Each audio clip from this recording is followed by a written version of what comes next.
In a letter that just came out, Mark Zuckerberg admits that the Harris-Biden administration pressured Facebook to censor Americans, censor the Russian, what they called Russian disinformation, the Hunter Biden laptop story, and that, this interfered in a U.S. election. He's saying that he's going to curb election donations, but this is them basically saying the U.S. government came in and said, we want this information censored, even if it was just jokes. Now, Zuckerberg goes on to say that, we are the ones who ultimately made the decision to do this. I don't buy it. I think he's just trying to avoid as much collateral damage as possible. And the reality is the federal government came to him and they told him what to do and what to censor. Now, some points of clarification. They were already censoring before Harris-Biden came in and pressured them for more censorship. This is the election interference. Once Biden gets elected, then they start putting more pressure on Facebook. So they were more than happy to abide by the FBI and censor Americans, but something's changed. Maybe it's that Mark Zuckerberg's scared Donald Trump is going to win. He started working out, grew out his hair.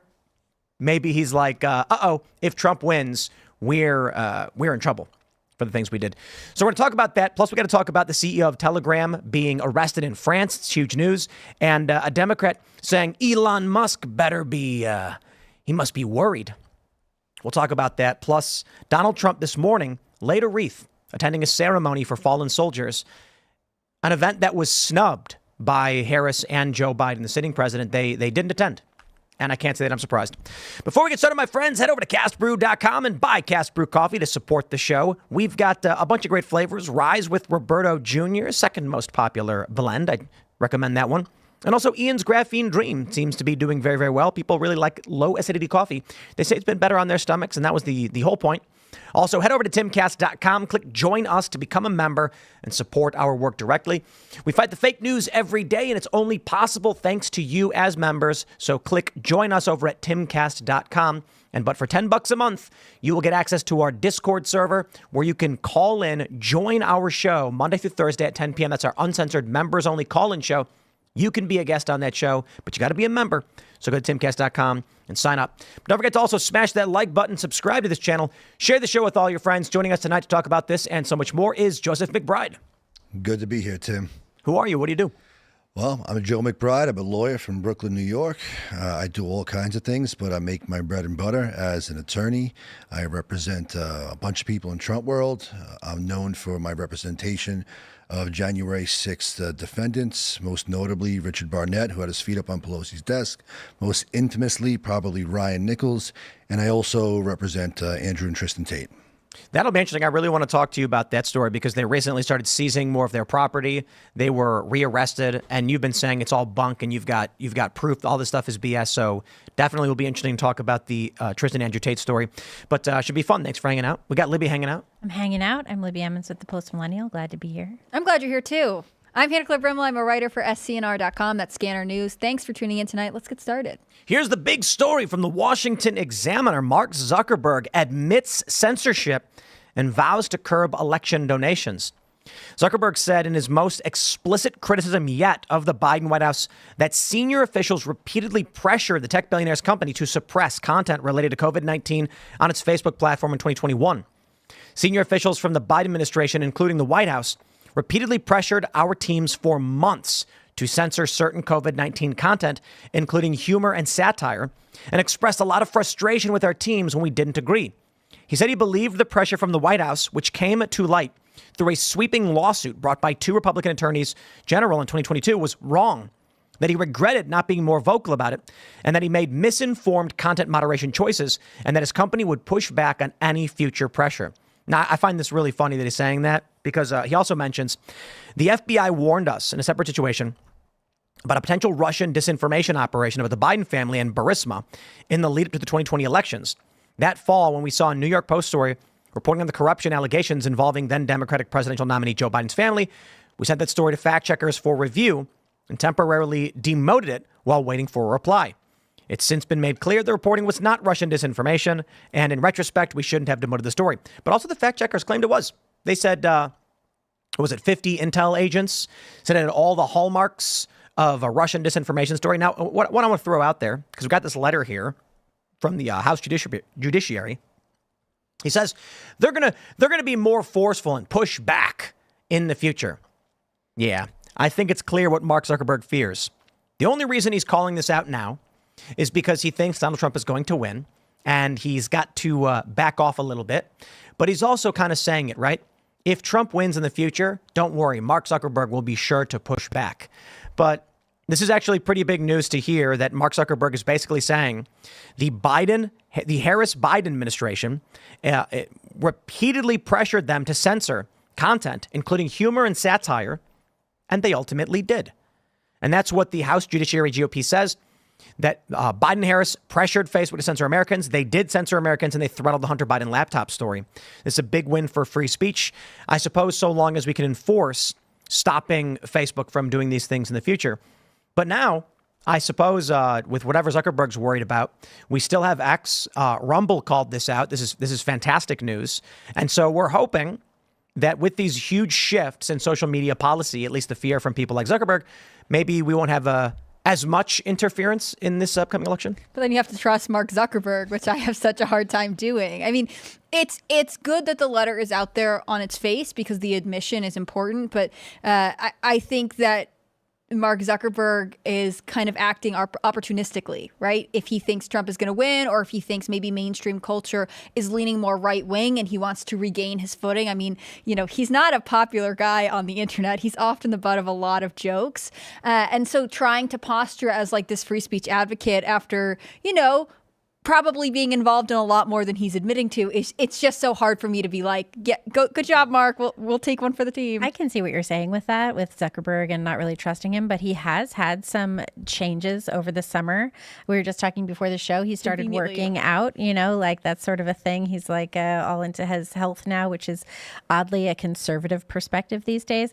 But also after the assassination attempt against Donald Trump on July 13th, he apparently called Trump, said he would not be supporting Democrats this year. He already said that he would not be using the platform the same way for political purposes. And he called Trump a badass after that attempt. He was very vocal about that, saying that when Trump raised his fist like that, he was a badass, which, I mean, he obviously was. You don't think Zuckerberg... It did not sound sincere. You don't think so? No. I thought it did sound sincere. When he was like, when Trump raised his fist, that was badass. I was just like, this guy's scared. It feels like Mike Tyson famously said everybody's got a plan until they get punched in the mouth. It feels like he's anticipating that punch. This does feel opportunistic to me. Yep. I think the proof is in the pudding. Once the mainstream media and everybody else in the world starts coming for Zuckerberg like they're coming for Elon Musk, then we'll know that he's made meaningful change. Until then, it's just all talk. And by the way, look, if you look at my Instagram account right now, it'll say this guy shares misinformation on a regular basis, which is an absolute load of crap. I share truth on a regular basis. So stop the censorship. And once the enemies of free speech, once they start coming for you, then we'll know that you're one of us. Well, they've been investigating, the House Judiciary has been investigating Zuckerberg and Facebook for over a year. They launched their investigation in April 2023. So he knows it's coming. So he knows it's coming. And Jordan has been releasing Facebook files this whole time showing the censorship and suppression. And so he calls Trump and says, no, I'm backing off. He's basically saying, truce, man.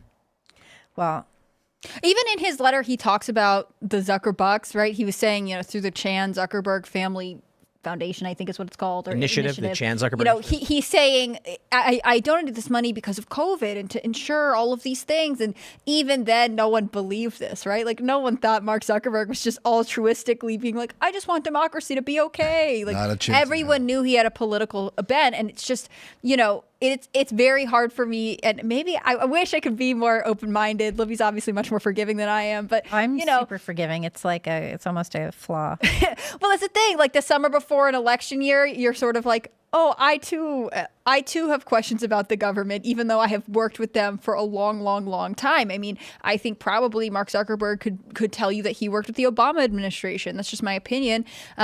It's now that the Biden-Harris administration is so deeply unpopular that I think he is starting to say, like, no, I'm one of you guys. Please come back and use Facebook again. What does it mean that you're going to tone down donations anyway? It's a very relative statement. If you're going to quit getting involved, quit getting involved. Say, look, I'm done with this black and white issue. I'm not accepting donations anymore. No more Zuckerbucks. I'm not going to interfere with the election.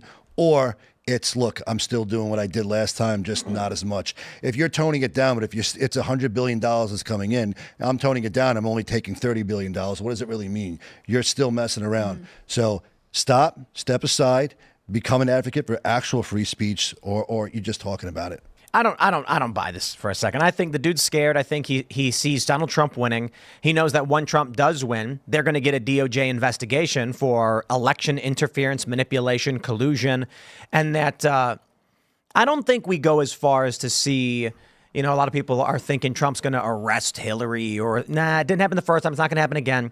I don't think Zuckerberg is going to get arrested. I don't think Trump weaponizes the DOJ or anything like that. I think it's investigated. I think it's a fine. And it's going to be bad for the shareholders. And he's going like, crap. Trump wasn't supposed to win. He wasn't supposed to come back. Now they can't get a handle on things. He's like, we shouldn't have done this. Take a look at this. He says, I'll read that portion where he talks about Zuckerbucks. He says, I want to address the contributions I made during the last presidential cycle to support electoral infrastructure. The idea here was to make sure local election jurisdictions across the country had the resources they needed to help people vote safely during a global pandemic. I made these contributions through the Chan Zuckerberg Initiative. They were designed to be nonpartisan, spread across urban, rural, and suburban communities. Still, despite the analyses I've been showing otherwise, I know that some people believe this work benefited one party over another. Where there have been reports that on election day, for instance, all Democrats received a notification saying, make sure to go vote. And only somewhere around 68 or 70% of Republicans got the same notification. That is 100% intentional manipulation. You don't accidentally not send certain voters a reminder to go vote. And it's actually absolutely insane if you think about it. You have 200 people, let's say, hypothetical group, 100 Democrats, 100 Republicans. And Facebook says on the top of every Democrat, put go vote and don't send anything to Republicans. Now, a lot of Republicans will remember to go vote, but those that don't will forget. They'll go, oh, that was election day. Right. And all those Democrats are going to see it and they're going to be like, yeah, I'll go vote.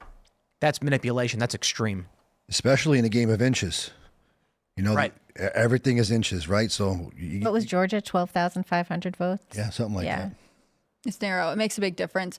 I want there to be a redemption arc for a lot of people. I think there are sort of default Democrat institutions where maybe people don't think critically about what they have agreed to because they always think of themselves this one way and so they just vote with the party. I just find Mark Zuckerberg in particular to be a not very trustworthy person because similar to what you're talking about, I think we all know people who have experienced specific targeted political censorship on a meta-related platform and they just get no answer from Facebook. It's great that the House committee got some answers out of him, but there's so much to Facebook, especially because at least for a long time, it really was the dominant social media platform. So many things became integrated with Facebook that just the amount of data that they collect and the way that they're able to use that against their users is kind of intimidating. Sure. And there's a big difference in between when somebody volunteers an apology. Listen, guys, I should not have done this. I got this wrong. And, oh, by the way, I'm being investigated. Probably shouldn't have did that. I promise to change. I mean, give me a break. If it doesn't come from your inner soul, if it doesn't come from your own experience in life, look, I got it wrong. There's some contrition there, then I'm just not buying it. I'm not seeing it here. Yeah, I don't buy it for a second. He's just scared. He's scared that Donald Trump's going to get in and it's going to be bad news for Facebook. But I'll take it. Look, you don't need to forgive the guy, but you can say, okay, all right, that's it. We're going to keep an eye on you and don't make any, don't play these stupid, dirty games again. Mm-hmm. But it's good that Mark Zuckerberg is scared. It means that we're going to have a level playing field this time around. At least we can hope. More than last time anyway, for sure. Sure, but I'm also worried this is just the sheepskin, right? Yeah. Mm-hmm.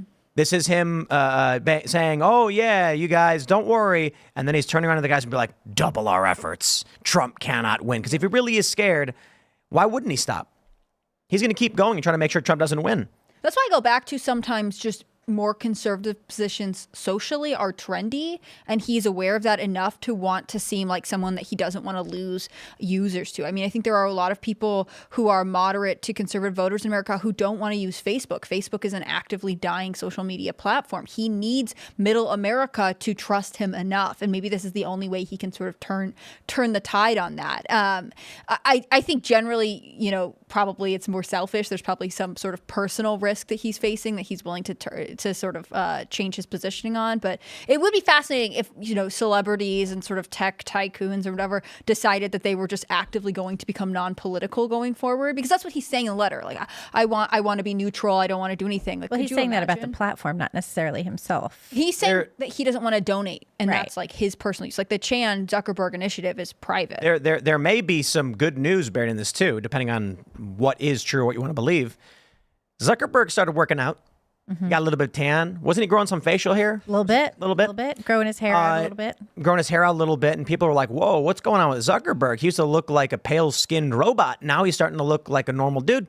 I wonder if, two things potentially, the internet got to him. He did not like being made fun of and compared to robots all the time. So he decided he's got to get a tan and start working out.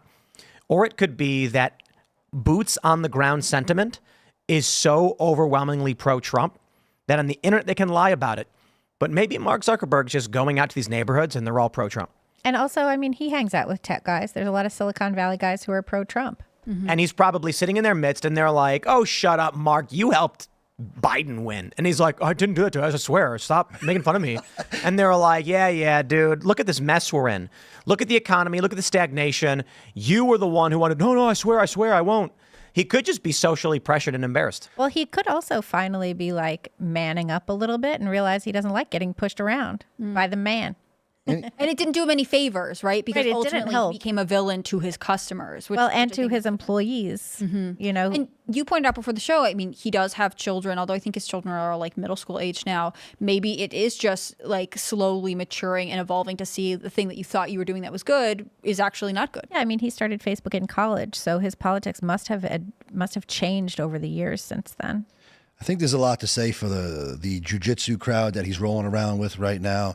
That is, hey, you put in work and you get results, right? There's nothing really paternalistic about that. You get what you put into that situation. And that crowd is a very, at best, politically agnostic. Otherwise, it's to the right.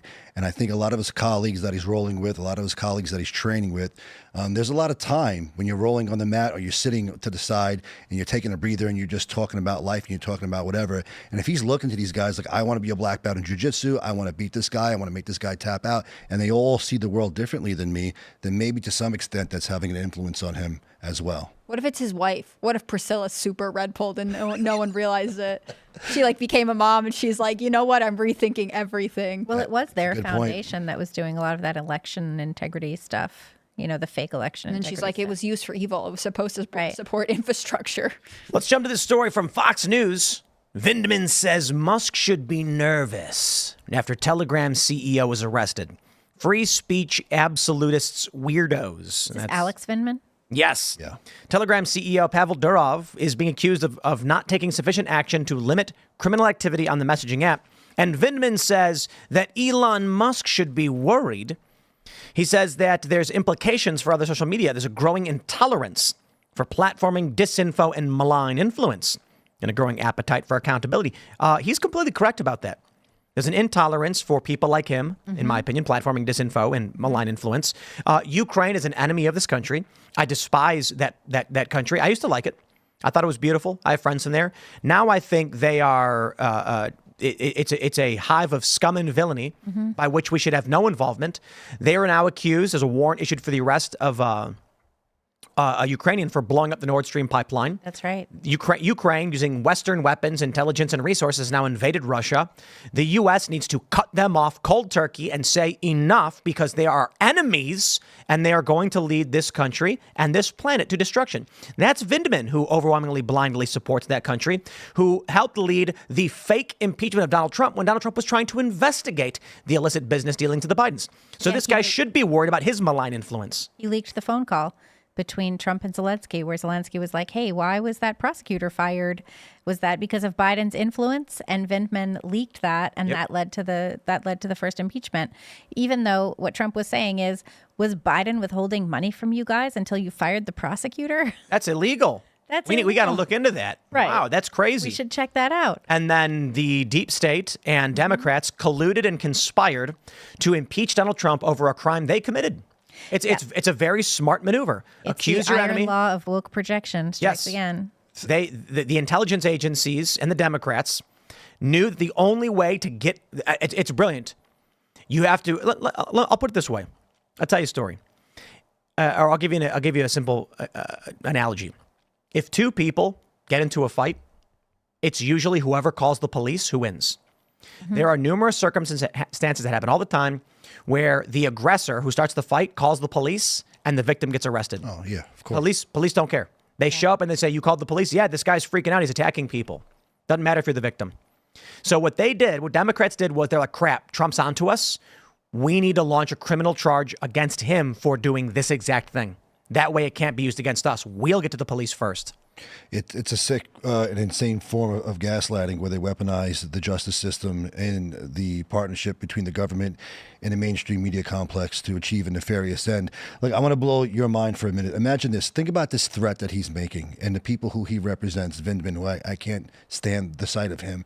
But Trump is going to get sentenced in September 18th. September, 18, 15, something like that, right? And he's threatening here. The CEO of Telegram is now in jail, right? He's threatening Musk. Could you imagine on October 1st if Trump and Musk were both in jail? Yeah, they're not going to arrest Musk. He'd have to go to Europe. Imagine he goes to Europe and he goes through France and they do the same thing to him just for the sake of argument. I don't want it to happen. I don't think it's going to happen. But he's talking like it's going to happen. It's not going to happen to Musk because of SpaceX and because of Tesla.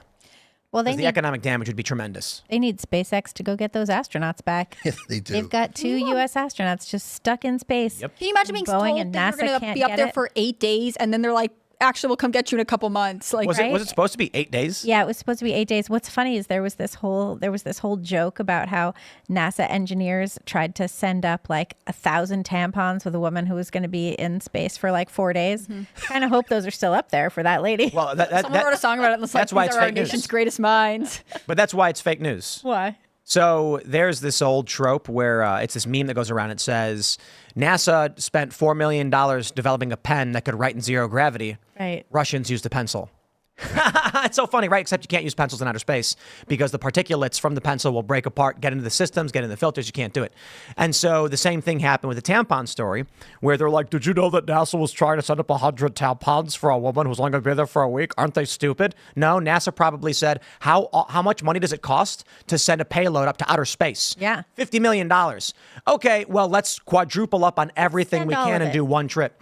And so now they've got 100 plus tampons I up hope there. it's still up not there. for one person. Yeah, certainly.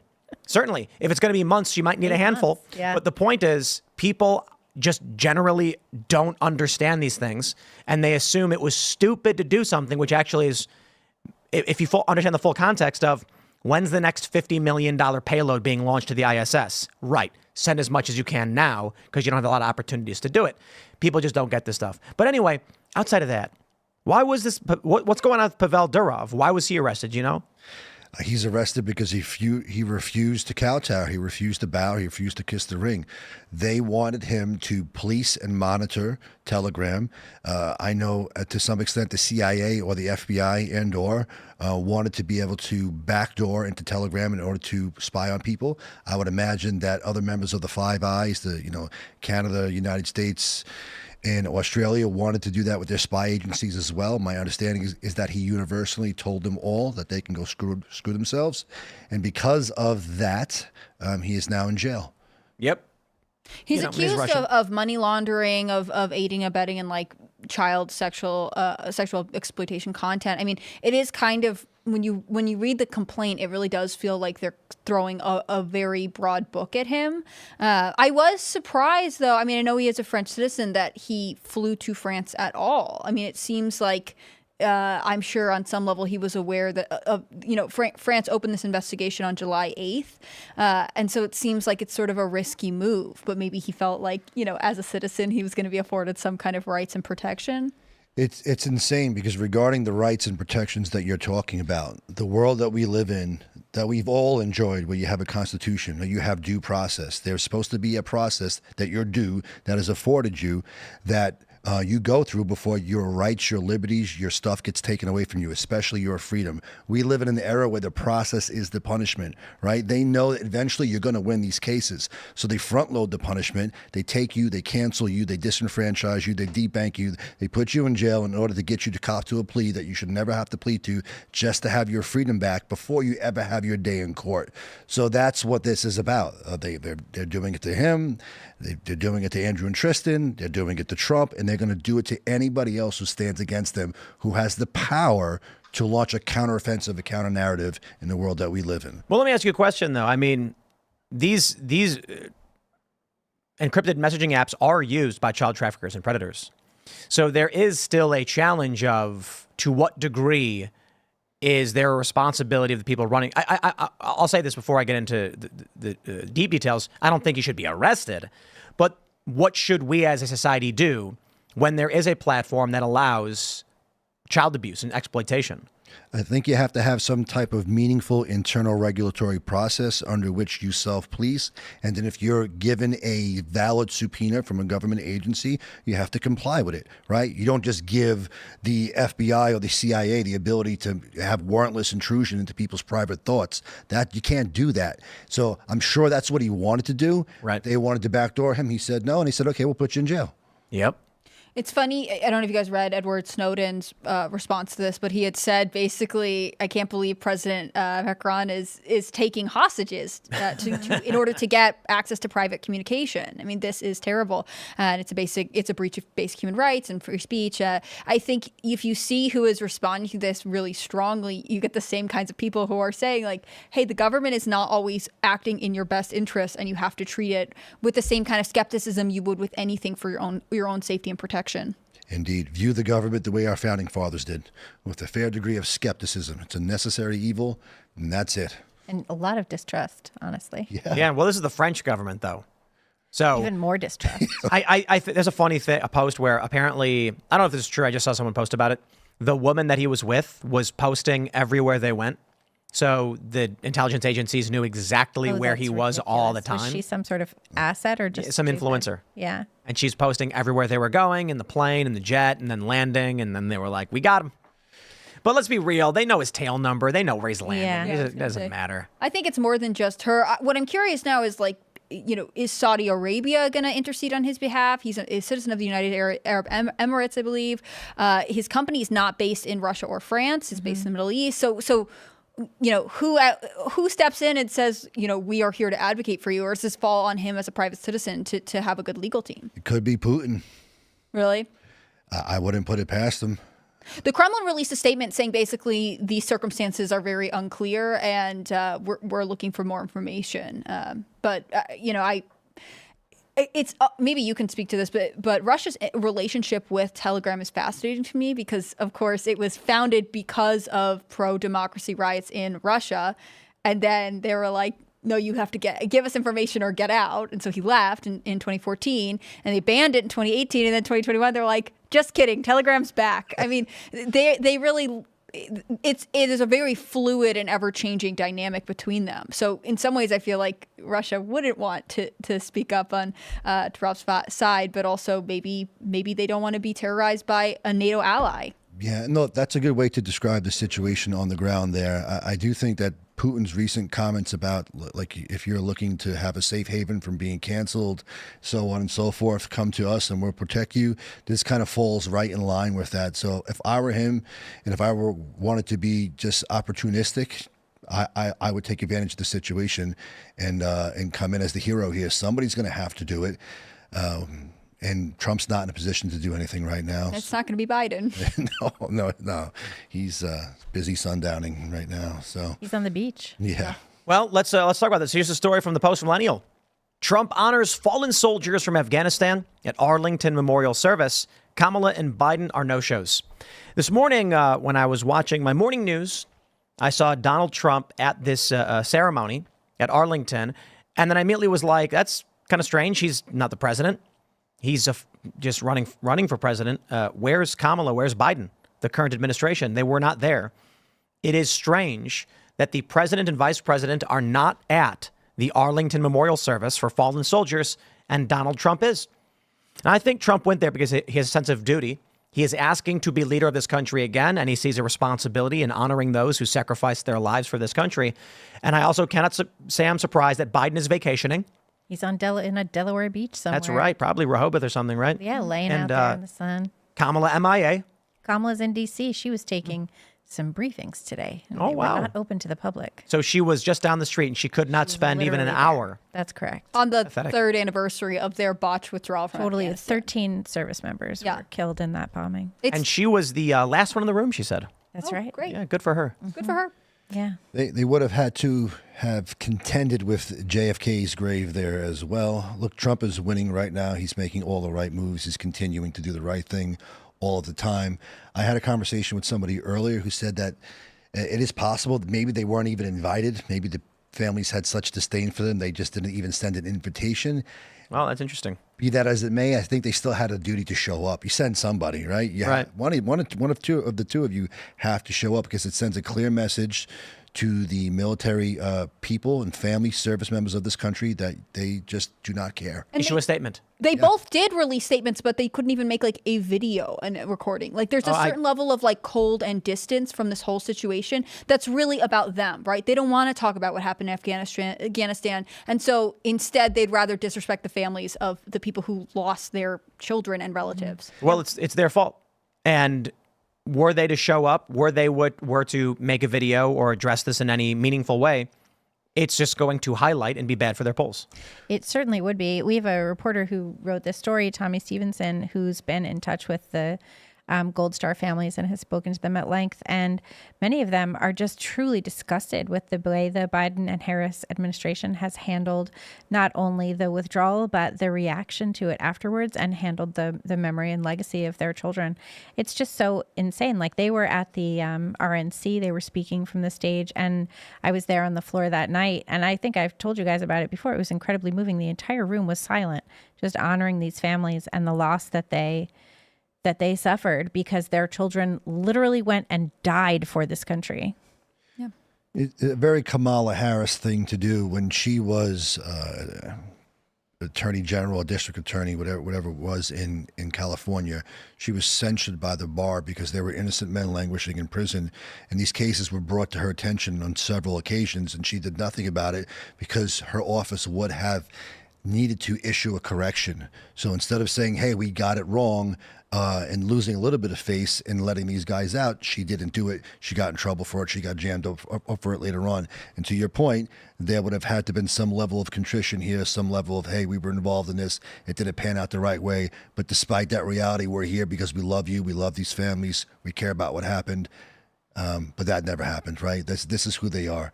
And look, she's, in terms of controlled opposition, if you thought Biden was controlled, I mean, forget about it. Like this one over here, if she gets in, I have no idea who's going to be in charge. She's not going to be calling the shots. That's for sure. And it's crazy that they weren't even, it's not like she's like, oh, I'm in Colorado on the campaign trail, but my hearts are with the families. He came back from California basically in time for this service and still couldn't drive out from Delaware. It's really just not that far. They are both in the D.C. area. There's sort of no excuse for not being able to say, this is worth acknowledging, Well, other than she's ego. she's not a genuine person, and he's not there. And one thing, it's like you said, I think you just said a second ago, she's not going to be pulling the strings Calling when the she's shots, in the no way. Yeah. When she's in the White House, if she ends up in the White House, God forbid. And the thing about that too is that this is part of the Democratic Party's plan to delegitimize the presidency entirely, because they keep saying that what qualifies her are these immutable characteristics that don't have anything to do with qualifications or merit or skill or talent. They're saying she should be in the White House because she's a black woman, and there is joy and euphoria to that. Well, what does that mean other than saying the presidency is simply a figurehead, so let's just have a pretty one?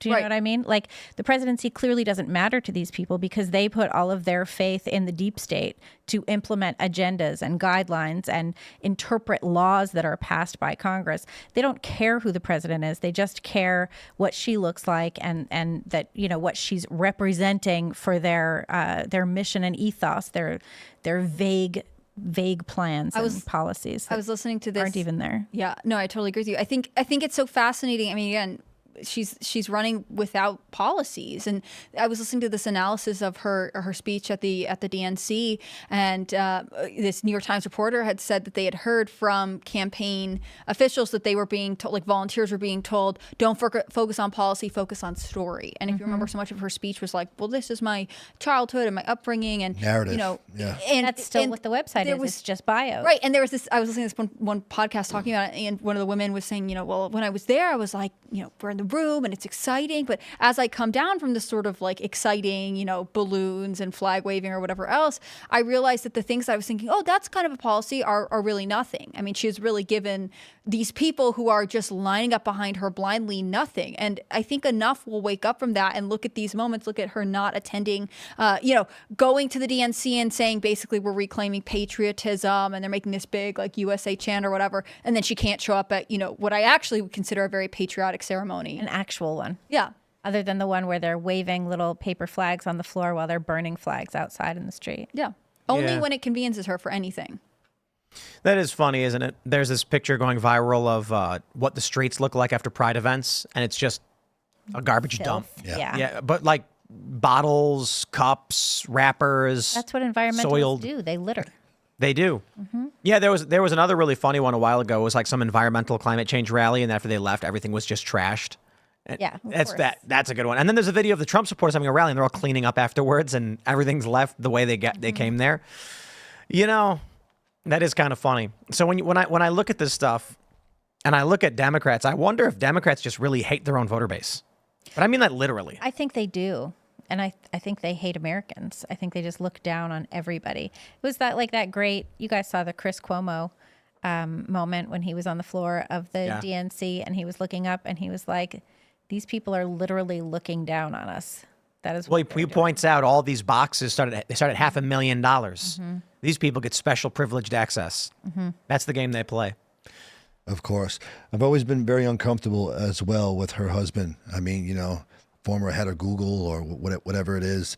And then now. Is that where he worked? Yeah. Oh, wow. Yeah, that doesn't make me feel good about the public-private partnership between big tech and the White House at all. And no one really talks about it. It would be uncomfortable, right? If Mark Zuckerberg were her significant other. Well, and also they got married 10 years ago. They were introduced on a blind date by the head of ABC and her husband. So she was literally introduced on a blind date to her husband by the person who is in charge of hosting the only debate Kamala Harris has agreed to. And if got we the think, Biden interview after the debate, got the Kim Cheadle interview. That's right. And if I don't think he worked at Google. Yeah, No, it wasn't Google. He's a lawyer. Really? Professor. Yeah.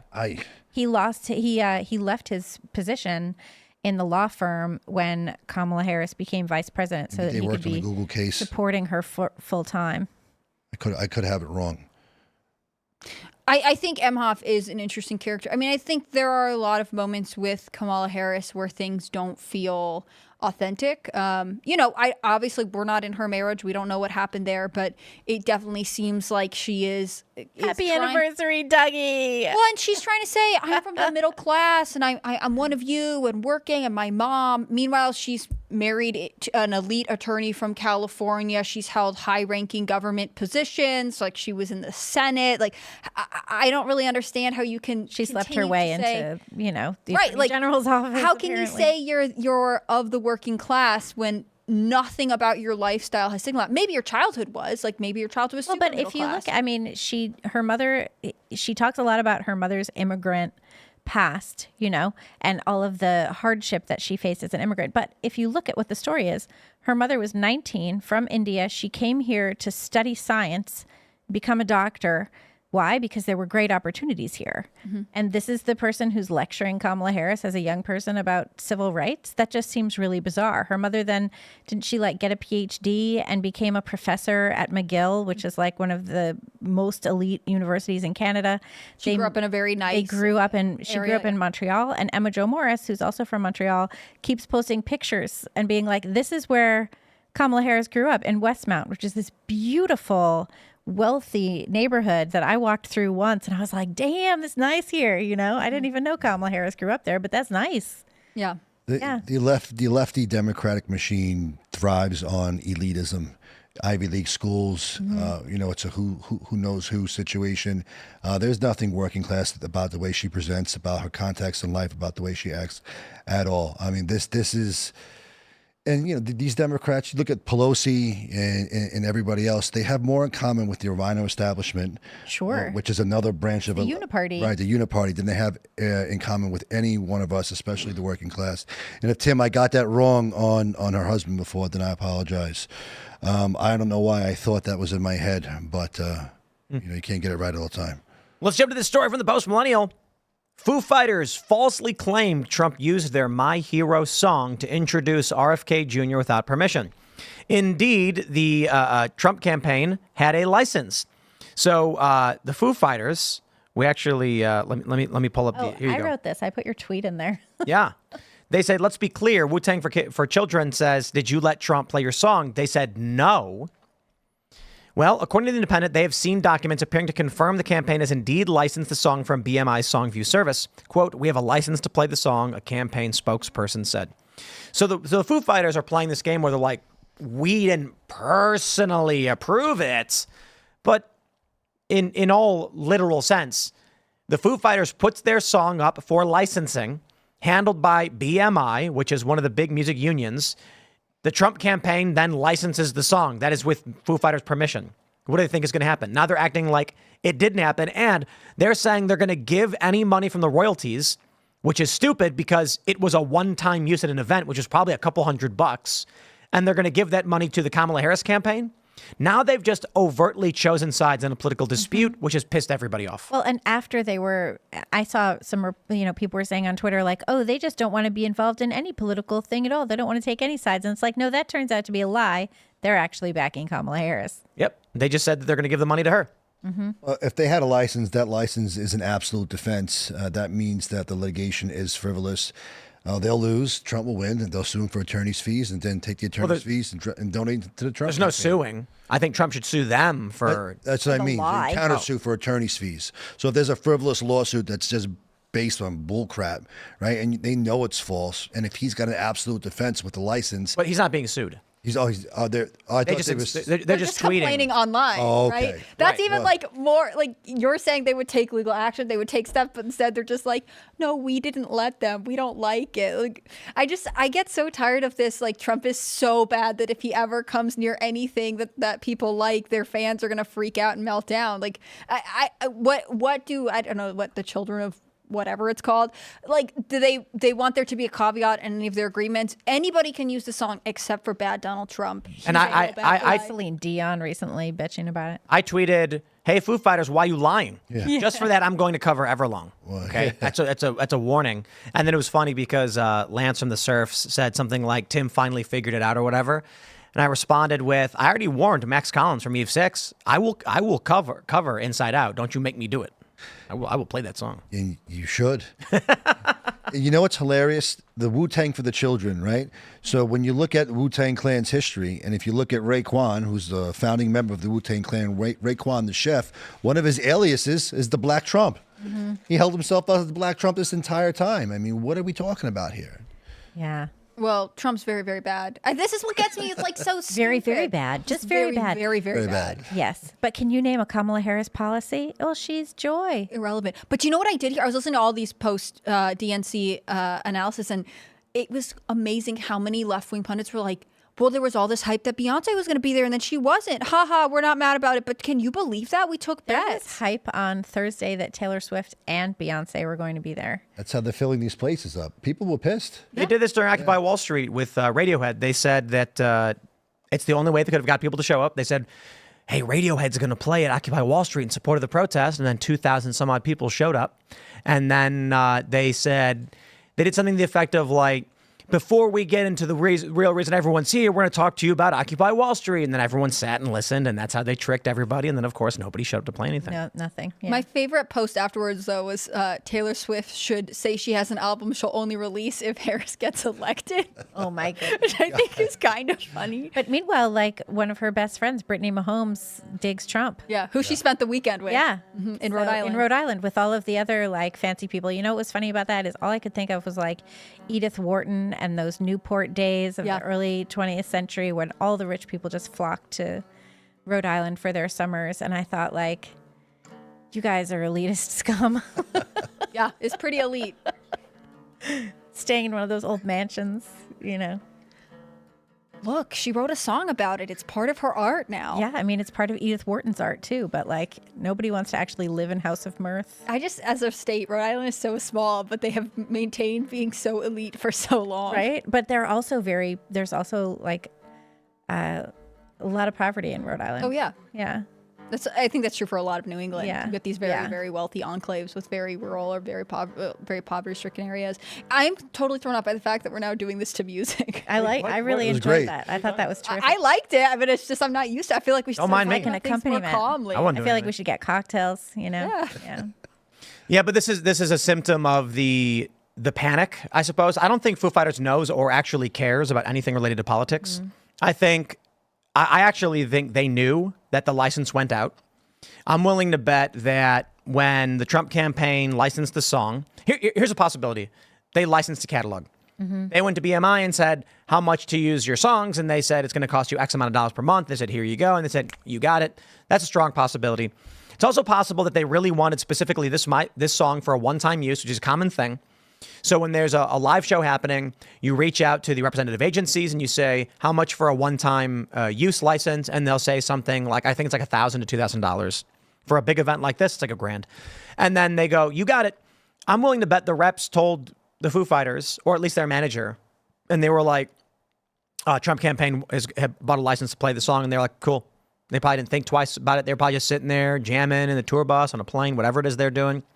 And then once the tweets came out and it became this really big deal, maybe they didn't know it was going to be the RFK Jr. event and thought it was going to be playing in the background. Maybe they thought it was going to be like him playing Tiny Dancer or something. And like no one's calling Elton John and yelling at him. But it was this iconic, historic moment. It was perfect. And it was perfect. The song was perfect for it. You know, it was just so iconic. You had the pyrotechnics going off. You had RFK coming out. You had like... My hero. Right? You had like legit two different factions of different political sides coming together because they are united on some ideals. RFK Jr. is calling it the Justice League now. I think it's awesome. great. So Tulsi Gabbard endorsed Trump, and he just tweeted, wow, a Wonder Woman just joined the Justice League. I love great. that. Meanwhile, the Biden-Harris administration pulled RFK's Secret Service detail. We gotta if Tulsi Gabbard, Donald Trump, and RFK Jr. is the Justice League, that would make the Harris-Biden administration the Legion of Doom. Nice. I think that works. That's what they're called. That does They are work. kind of a Legion of Doom. I mean, they have abortion buses and they have starting wars and, you know, they have censorship. I mean, they're terrible people out there. The great thing really about this song is they'll never be able to separate it from this moment ever again. I'm sure they're really mad about that. Eternally fused together. Yeah. And the old rumor was that it was about Kurt Cobain, but now it's about RFK Jr. Here, so let's add this to the story. Tulsi Gabbard's endorsement of Donald Trump, saying, "I'm committed to doing all that I can to send President Trump back to the White House, where he can once again serve as our commander in chief." RFK Jr. says, "Wonder Woman just joined the Justice League." I love it. You know, look, it's kind of a silly tweet, but it is fascinating to see former Democrats joining up with Donald Trump. I think we have the big tent party here. Democrats have shown themselves to be cult-like. The Kennedys attacking RFK Jr. prove that it's a cult. It was, what's her name? Kathleen? Is that his sister? Mm-hmm. She was like, she basically said because he left the Democratic Party, he's betrayed the family and their values, and his father and uncle would be disappointed if they could see today. And I'm just like, betraying family and attacking them is like attacking a family member over their opinions. That's betrayal. That's way worse. Having an opinion is fine. If they had put out a statement where they said something like, we disagree with Bobby's decision to endorse Donald Trump, but we look forward to seeing him at Christmas. I would have been like, oh, that's fine. That's great. I respect that. Instead, they were like, I can't believe he would do this to us and tatter the legacy of his family. And what's absolutely crazy about that is you also had David Axelrod coming out and saying, your father would be appalled at this. You had Bradley Whitford, who I think just thinks that he must be Josh Lyman inside, the West Wing actor who came out and blasted Cheryl Hines over it. But what's truly appalling, and what none of these Kennedys are talking about, is how the Democrat Party that they adore literally sabotaged RFK's campaign. They sabotaged it. They went in there, they put people inside the campaign to sabotage it. They launched lawfare in every state where he was running to sabotage it. They created a PAC specifically to fund these lawsuits. And nobody's talking about how the Democrats of yore, namely like John and Bobby Kennedy, would be appalled, perhaps they wouldn't be, I don't know. Yeah, they would be. They should be. Would be appalled by the way that Bobby Kennedy Jr. has been treated. Let's be real, by the right? party that they were part of. If you took Democrats from any other era, they'd be appalled by each and every one iteration of themselves. It's like how J.D. Vance is actually a Democrat circa 1986. Like, those are the values. Yeah, I wonder about Republicans, though. Republicans, I think, would be less, but still, like, any person from a while ago would be disgusted by the people around today. Mm-hmm. Yeah, probably. I think they would certainly be disgusted with the anti-American sentiment in the Democratic Party. I think that's for sure. Yeah, and the infiltration or just outright communism. I don't know what else to call it, but it was not too long ago we all understood that it wasn't a good thing. Especially when it comes to government and leadership in government. And now they just regularly like, yeah, this is great. This is a part of who we are. We accept this gigantic communist wing of our party. It's problematic to say the least. I think JFK would roll over in his grave a few times. Let's jump to the story from the Post Millennial. Kamala's campaign demands seated debate with notes for September 10th ABC event report. Okay, I didn't believe it when I heard the news because this was one of those... When Trump was going to debate Biden, they were like, Biden's claiming he wants to be sitting down. And the media was like, no, that's not true. He doesn't want to sit down. Kamala does. She can't stand up for that long. What, is she not capable of standing? I don't get it. Jason Miller said that this is what the campaign wants. And Kamala's campaign was like, no, we didn't say that. Really? Yeah, of course. But they also said that the rules for the debate are in flux and that they haven't come to any determinations about that. They do want to have hot mics because they are hoping to catch Donald Trump saying something. But I thought the news is that, real quick, the news is that Trump's campaign Jason is Miller claiming... told Politico that the Kamala Harris campaign wants to sit down and have notes during the debate. And they're denying that. And Kamala's campaign is denying that. Oh, so it's nothing then. It could go either way. Yeah. Well, the rumor now is that Trump is saying he doesn't want to do the debate because of the bias from the panel. Mm-hmm. And what I think Donna Brazil's going to be on it. Is Donna that the Brazil. case? I saw that there were two hosts, but I didn't see who the panel was. So not her. We have this one from also Post Millennial. ABC head is Biden appointee, close friends with Kamala, and set her up with Doug Emhoff. Yeah, I was just talking about that. So I can certainly understand why Trump's going to be like, what is this? Well, and Harris won't agree to any of the other debates. Mm-hmm. They claim that Fox is too biased, but like ABC is literally run by one of her best friends who set her up with her husband and who's been appointed by Joe Biden. Right, and who's gotten several major Biden administration exclusives. Yeah, exactly. Like that's what I find true. When Fox offered this, I think it was supposed to be September 17th as an alternative date. They would host the debate. I thought it was so strange that the reaction was like Trump's running away from pre-agreed upon debate. Sure, he agreed to debate on ABC with Biden on September 10th. Biden, do you remember that guy? I know that the Harris campaign has forgotten about him, but maybe they shouldn't have agreed to the June debate. So this was a quote, like a setup. A quote from Trump. He said, quote, will panelist Donna Brazil give the questions to the Marxist candidate like she did for crooked Hillary Clinton? Will Kamala's best friend who heads up ABC do likewise? Where is little George Slopadopoulos hanging out now? Will he be involved? Trump wrote referring to George Stephanopoulos. Mm-hmm. George Slopadopoulos. Yeah. So I don't know if she's actually expected to be, she's a contributor. I think Trump's just saying that Brazil gave the questions to Hillary Clinton last time, so he doesn't trust ABC News this time. Which why I mean, you'd think that ABC News would probably prep Kamala Harris for this, just like they would prep her for any kind of long form interview. Right, which she still hasn't given. She said scheduled. She said we'd get one by the end of August, but that's slowly creeping up on us, and there's no rumor that there's going to be anything from her. I think it's interesting that she, I think maybe the Trump campaign shouldn't have agreed to a September ABC debate. I'm not saying no September, but there should have been a different network. But at the time, they thought it was going to be Biden all the way through, and it didn't matter what, no network could have covered up the state that Biden was in. That's why the first debate went so badly. I think it's just arrogance on the part of the Harris campaign to say, oh, well, we're the new campaign, so you can't, this contract is still valid. It's a completely different agreement when it's a different candidate. I agree. And who comes to a fight and sits down? Look, you stand and fight. That is what you do.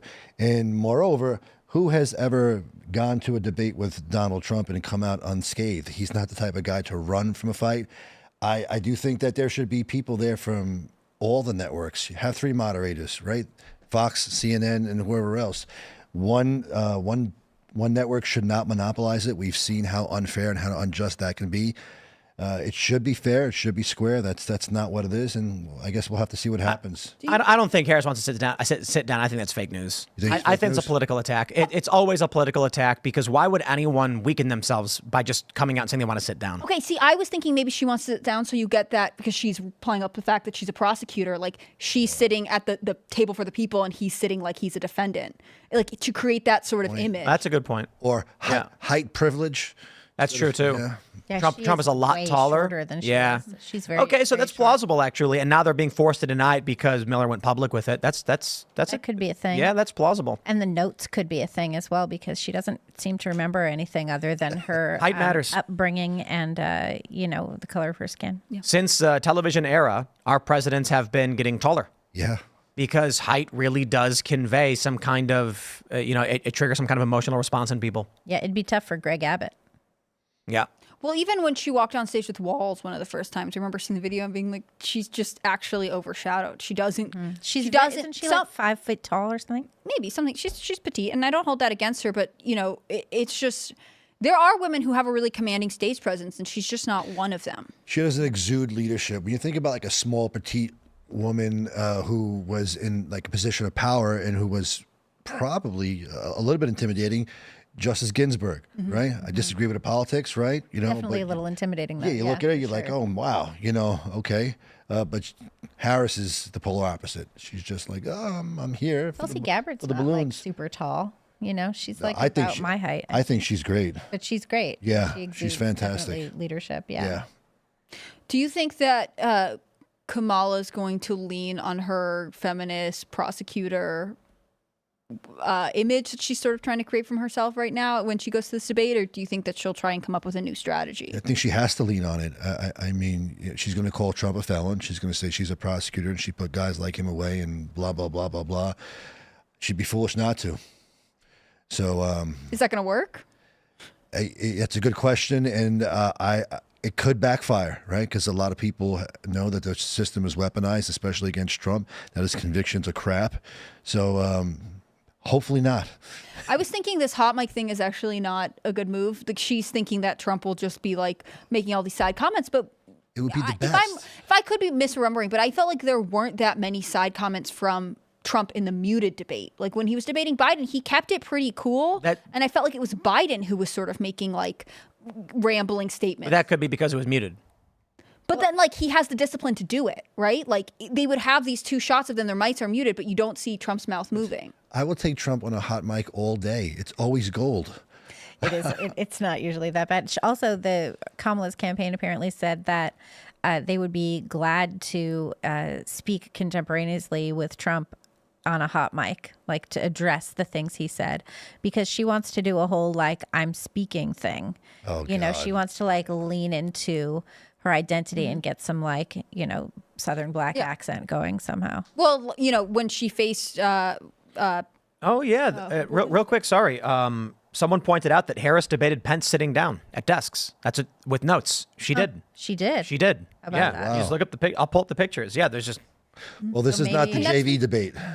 And that's when she accused Pence of like interrupting her. That's where we get this I'm speaking thing from. I mean, she is trying to make it so that Trump seems like a there you go. man. Yeah, I compared. They were sitting at desks with notes.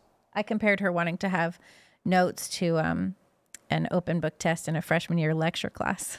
Oh, so now I definitely think the story's real, and they're just trying to downplay it because it was embarrassing for them. It definitely seems embarrassing, yeah. Stand and fight. Stand and be heard. Yep. What is this?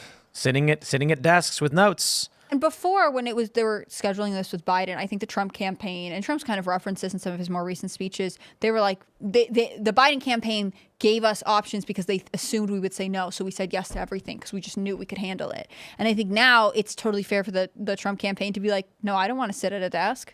Right. Stand up. Like, we're going to stand this whole time. Stand. I think that if she's really going to show up for the debate, it shouldn't be on her terms the way it had to be with Biden.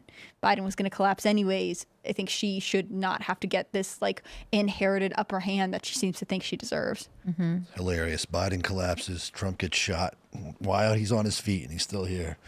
Yeah. A funny world. We have someone should keep track, maybe a spreadsheet or a tally of the historical events that have happened in this year alone. And then maybe you do the past 2 years, then 3, then 4.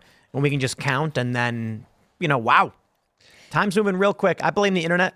It's all historic. Yeah. It's historic, like Kamala's candidacy and Trans Day of Visibility being on Easter. Oh, and man. Historic gains of the Biden administration's climate initiative under something called the Inflation Reduction Act, which was really just that was historic climate change legislation. Yeah. Massive spending to reduce inflation. What do you think the legacy of the Biden administration will be? I think he's going to be easily forgotten, like George W. Bush. Jimmy Carter. Yeah. Yeah, like put on your sweater. Hopefully not turn down the Buchanan. heat. Right. Yeah. Yeah. But maybe. Yeah.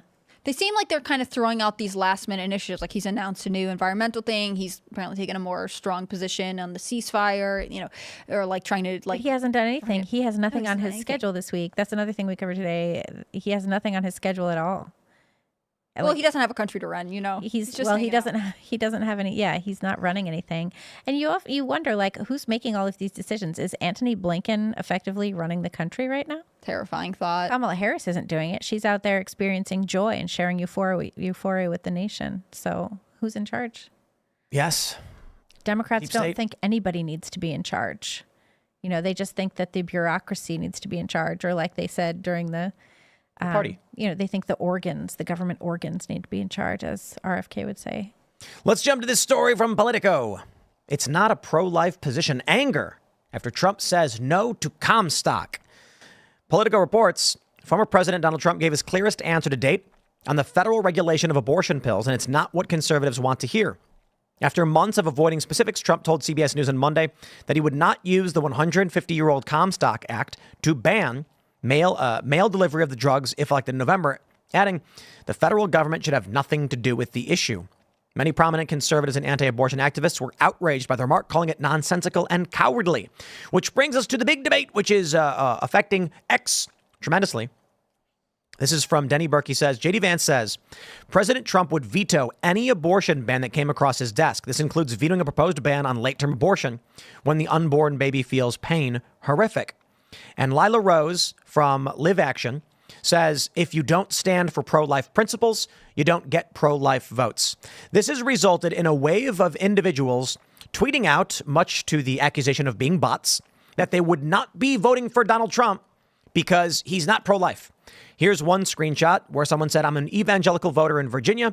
This year, I'll not be voting for any Republican candidate who does not disavow the watering down of the party platform on abortion. That includes Donald Trump. I refuse to reward betrayal with my vote. The next one says, I'm an evangelical voter in South Carolina. This year, I'll not be voting for any Republican candidate, blah, blah, blah, same thing. Then you got this guy, says, I'm a voter in Indiana.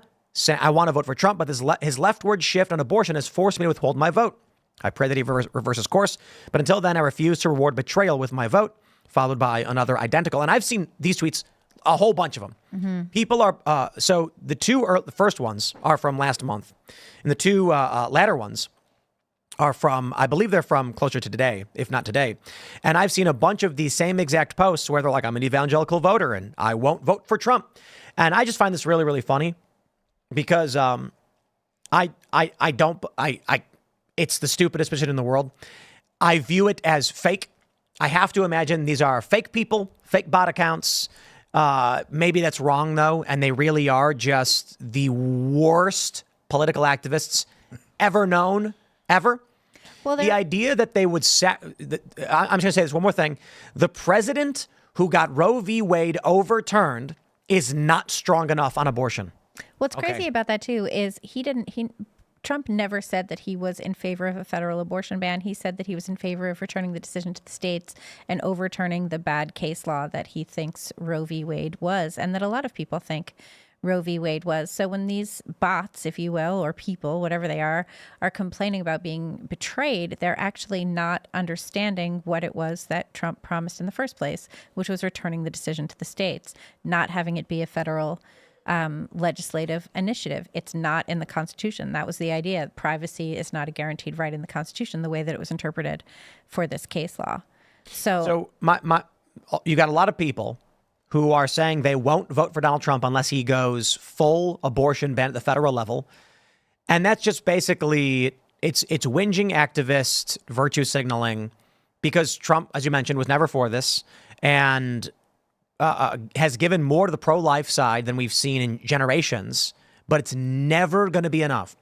My view of this is, imagine you've got a great battlefield.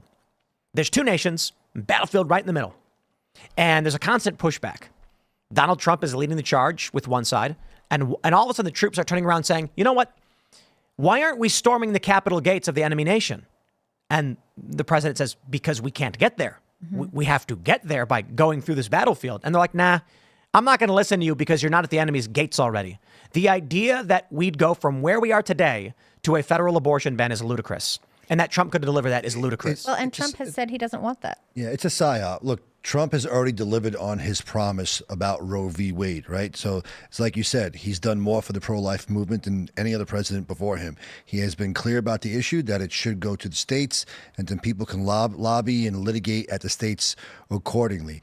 This feels like a psyop to me, right? RFK is now on board. There are a lot of swing voters who are coming with him. There are a lot of people who have different views on abortion.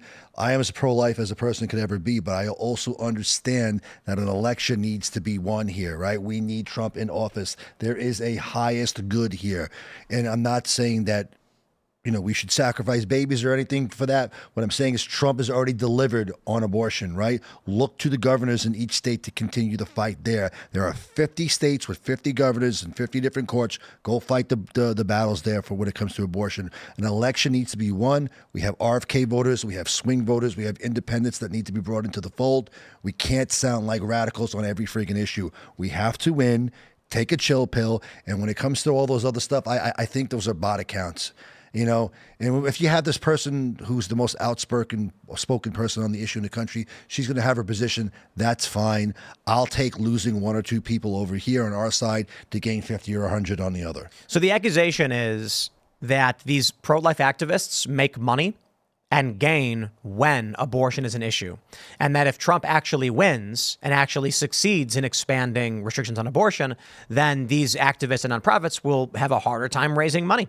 So Ashley St. Clair has been calling out Lila Rose. She says, Lila Rose, the most prominent voice in the pro-life movement, is telling you not to vote because Trump isn't principled enough, while she pays herself over $250,000 a year and uses $14 million in pro-life donations to throw luxury galas and pay for her podcast appearances.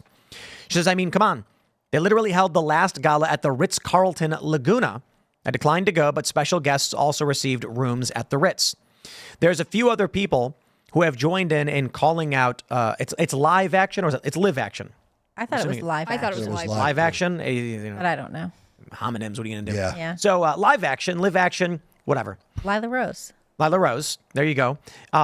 So people are releasing their 990s. This is their tax forms, and very little money going towards grants. And I don't know what they do or what their mission is or what people give them money for, so I'm not going to criticize them. But many people are pointing out they feel that they're just using the money for quote unquote awareness campaigns, which basically means paid media appearances and special events. But does that actually do anything to advance restricting abortions? Well, this is a huge... Oh, go ahead. I'm sorry. I was going to say it's an interesting question. I'm not a fan of sort of hinting at like investigations when it comes to finances and stuff, because a lot of the stuff is par for the course. I think that Lila Rose, what she's doing is foreseeable. In this situation, she's not going to be like, oh yeah, let's, let me take any stance that sounds like it's not against abortion. She needs to be consistent over there. Do I think that her messaging on the issue could be better? Yes. Do I think that she should be saying this as vocally and as loud as she is? I mean, I don't know. Do I think that she's going to have an effect on swing voters or on RFK newcomers to the MAGA movement? I don't really think she is, because she's sort of the CEO of this not-for-profit that's advocating for these very hard pro-life stances, right? Everybody else is sort of what matters. So those are the people. Everybody else is who I'm more concerned with.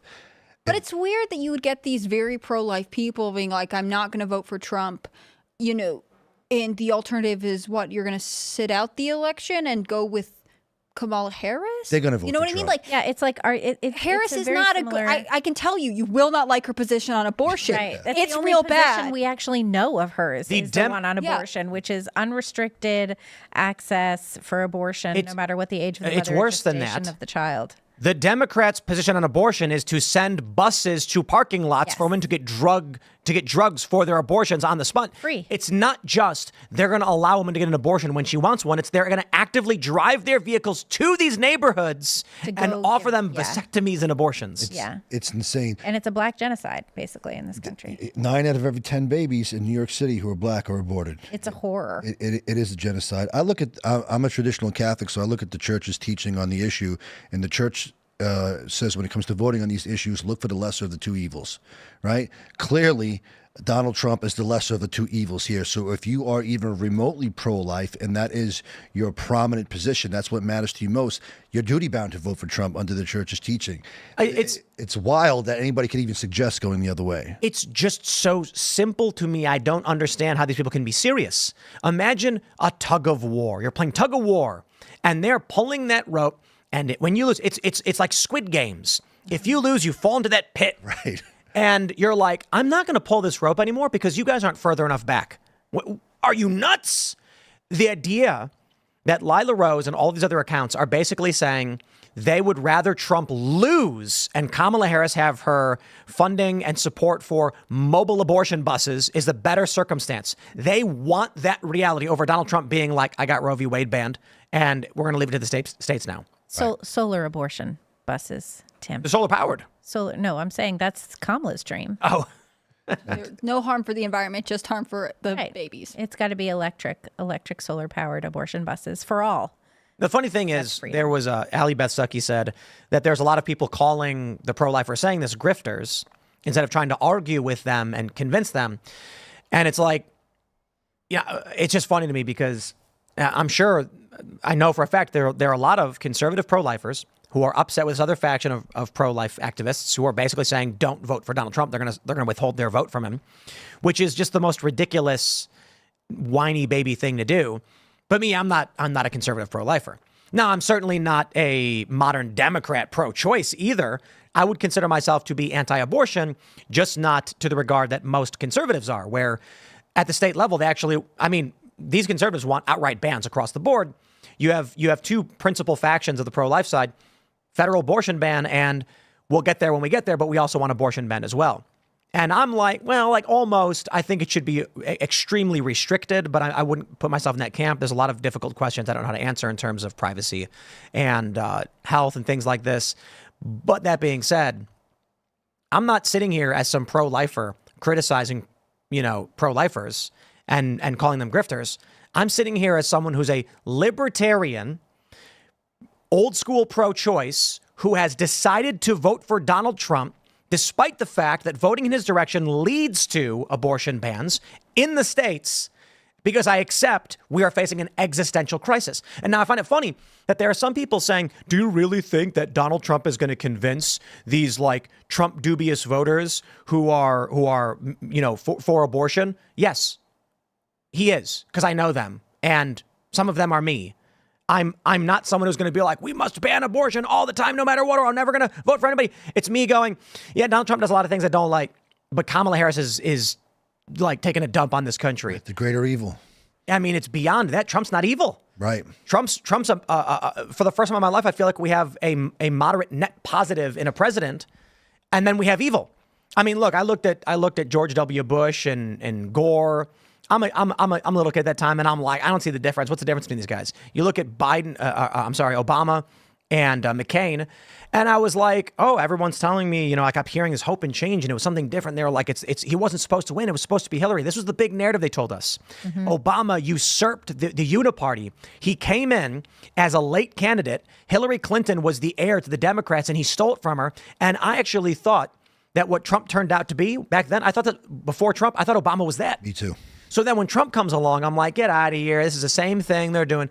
And then Trump wins, actually upends things. And I'm like, wow, the foreign policy stuff was really good. I can't believe it. No new wars. Boy, was the deep state pissed. Right. So I'm looking at this as somebody who never voted Republican before, doesn't like the Republican Party for the most part. They've got the Republicans have good people and Democrats have like one. Republicans have like 17. And so here I am being like, yeah, I'll vote Republican. And I'm going to vote probably down ticket as well. Well, especially here because Riley Moore's our candidate for Congress and he's great. So for me, it's a no-brainer.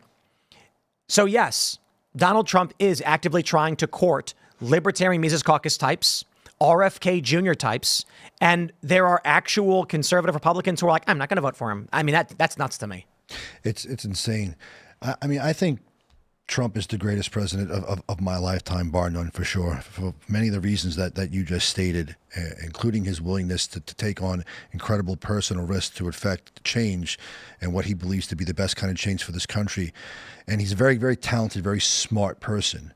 Then when I've met a significant number of people from Congress at this point, and to Tim's point, in the Republican Party, there's probably about 20 people who are impressive and who actually care about this country. And then there's everybody else. So we already know that the Democrats hate this country. And then you have all these other people in the Republican Party who hate you, who hate me. I question their loyalty to this country. And they'll work with the Democrats and they'll vote against us and they'll vote for Ukraine and they'll do everything else that they possibly can do under the sun to thwart what Trump is going to do if he gets back in office and to make sure that they do not help people who actually care about this country, who are members of the Republican Party. And so my point is this: we should also focus on congressional races, right? We need meaningful, talented candidates who actually will go to bat, little mini Trumps, if you will, people who go in there and be their own version of an America First candidate and work with the rest of the people who were there, because that place is a cesspool. It's very unfortunate. So Mike Cernovich just tweeted, we have a real shot in November. And some folks are trying to create division. Kamala Bucks went out to a lot of Christian influencers. It does look that way. They'll usher in communism for 30 pieces of silver. It wouldn't be the first time this has happened. Oof, bold statement. Accurate statement. Yikes, man.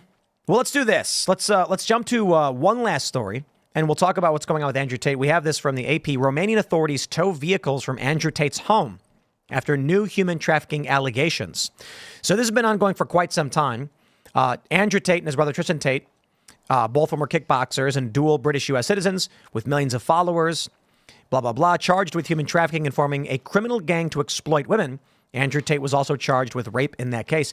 Now, they've been trying to go after this dude. How long has it been? Like 2 years or what is it? It's been since it's been almost 3 years now. Almost 3 years now.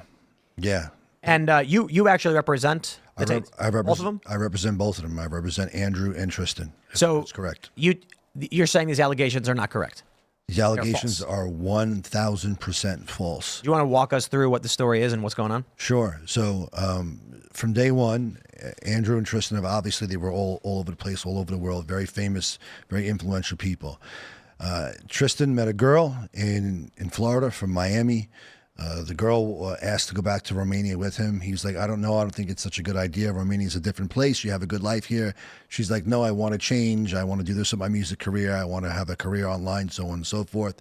She goes to Romania. She meets up with him. She's there for 6 days. After the 6th day, she found out that she wasn't going to be Tristan's wife. Tristan had other women in his life, lo and behold, surprise, surprise. And she turned on them and accused them of a litany of crimes that are unfathomable and 100% unequivocally false. That triggered, she sent text messages into Florida to her parents and to other people, which triggered an investigation and a swatting, if you will, of their house in Romania. The embassy got involved, the Romanian government got involved, and they went after them, bar none. Now, it's worthy to consider, we must consider the fact that at that point, the United Kingdom had already spent over $2 billion in trying to cancel Andrew and Tristan. So there are a lot of opportunistic people, nefarious characters, who would love nothing more in the world than to see these guys jailed and silenced forever. The Romanian prosecutor was able, under Romanian law, to bury the facts of the case and not even present all the material facts to the judge or the Romanian public for the first year of the case. We were brought on at some point. We investigated the case thoroughly. We knew and we continue to know that all the allegations against them are false. We understood that the minute that woman from Florida, once she sent these defamatory missiles into Florida, that she was on the hook for defamation in Florida and conspiracy in Florida. So we sued her in a Florida court. We just survived motions to dismiss in that court. That case is proceeding. That case is going well. What we were able to do was publish the truth of everything that happened related to that story into the Romanian complaint.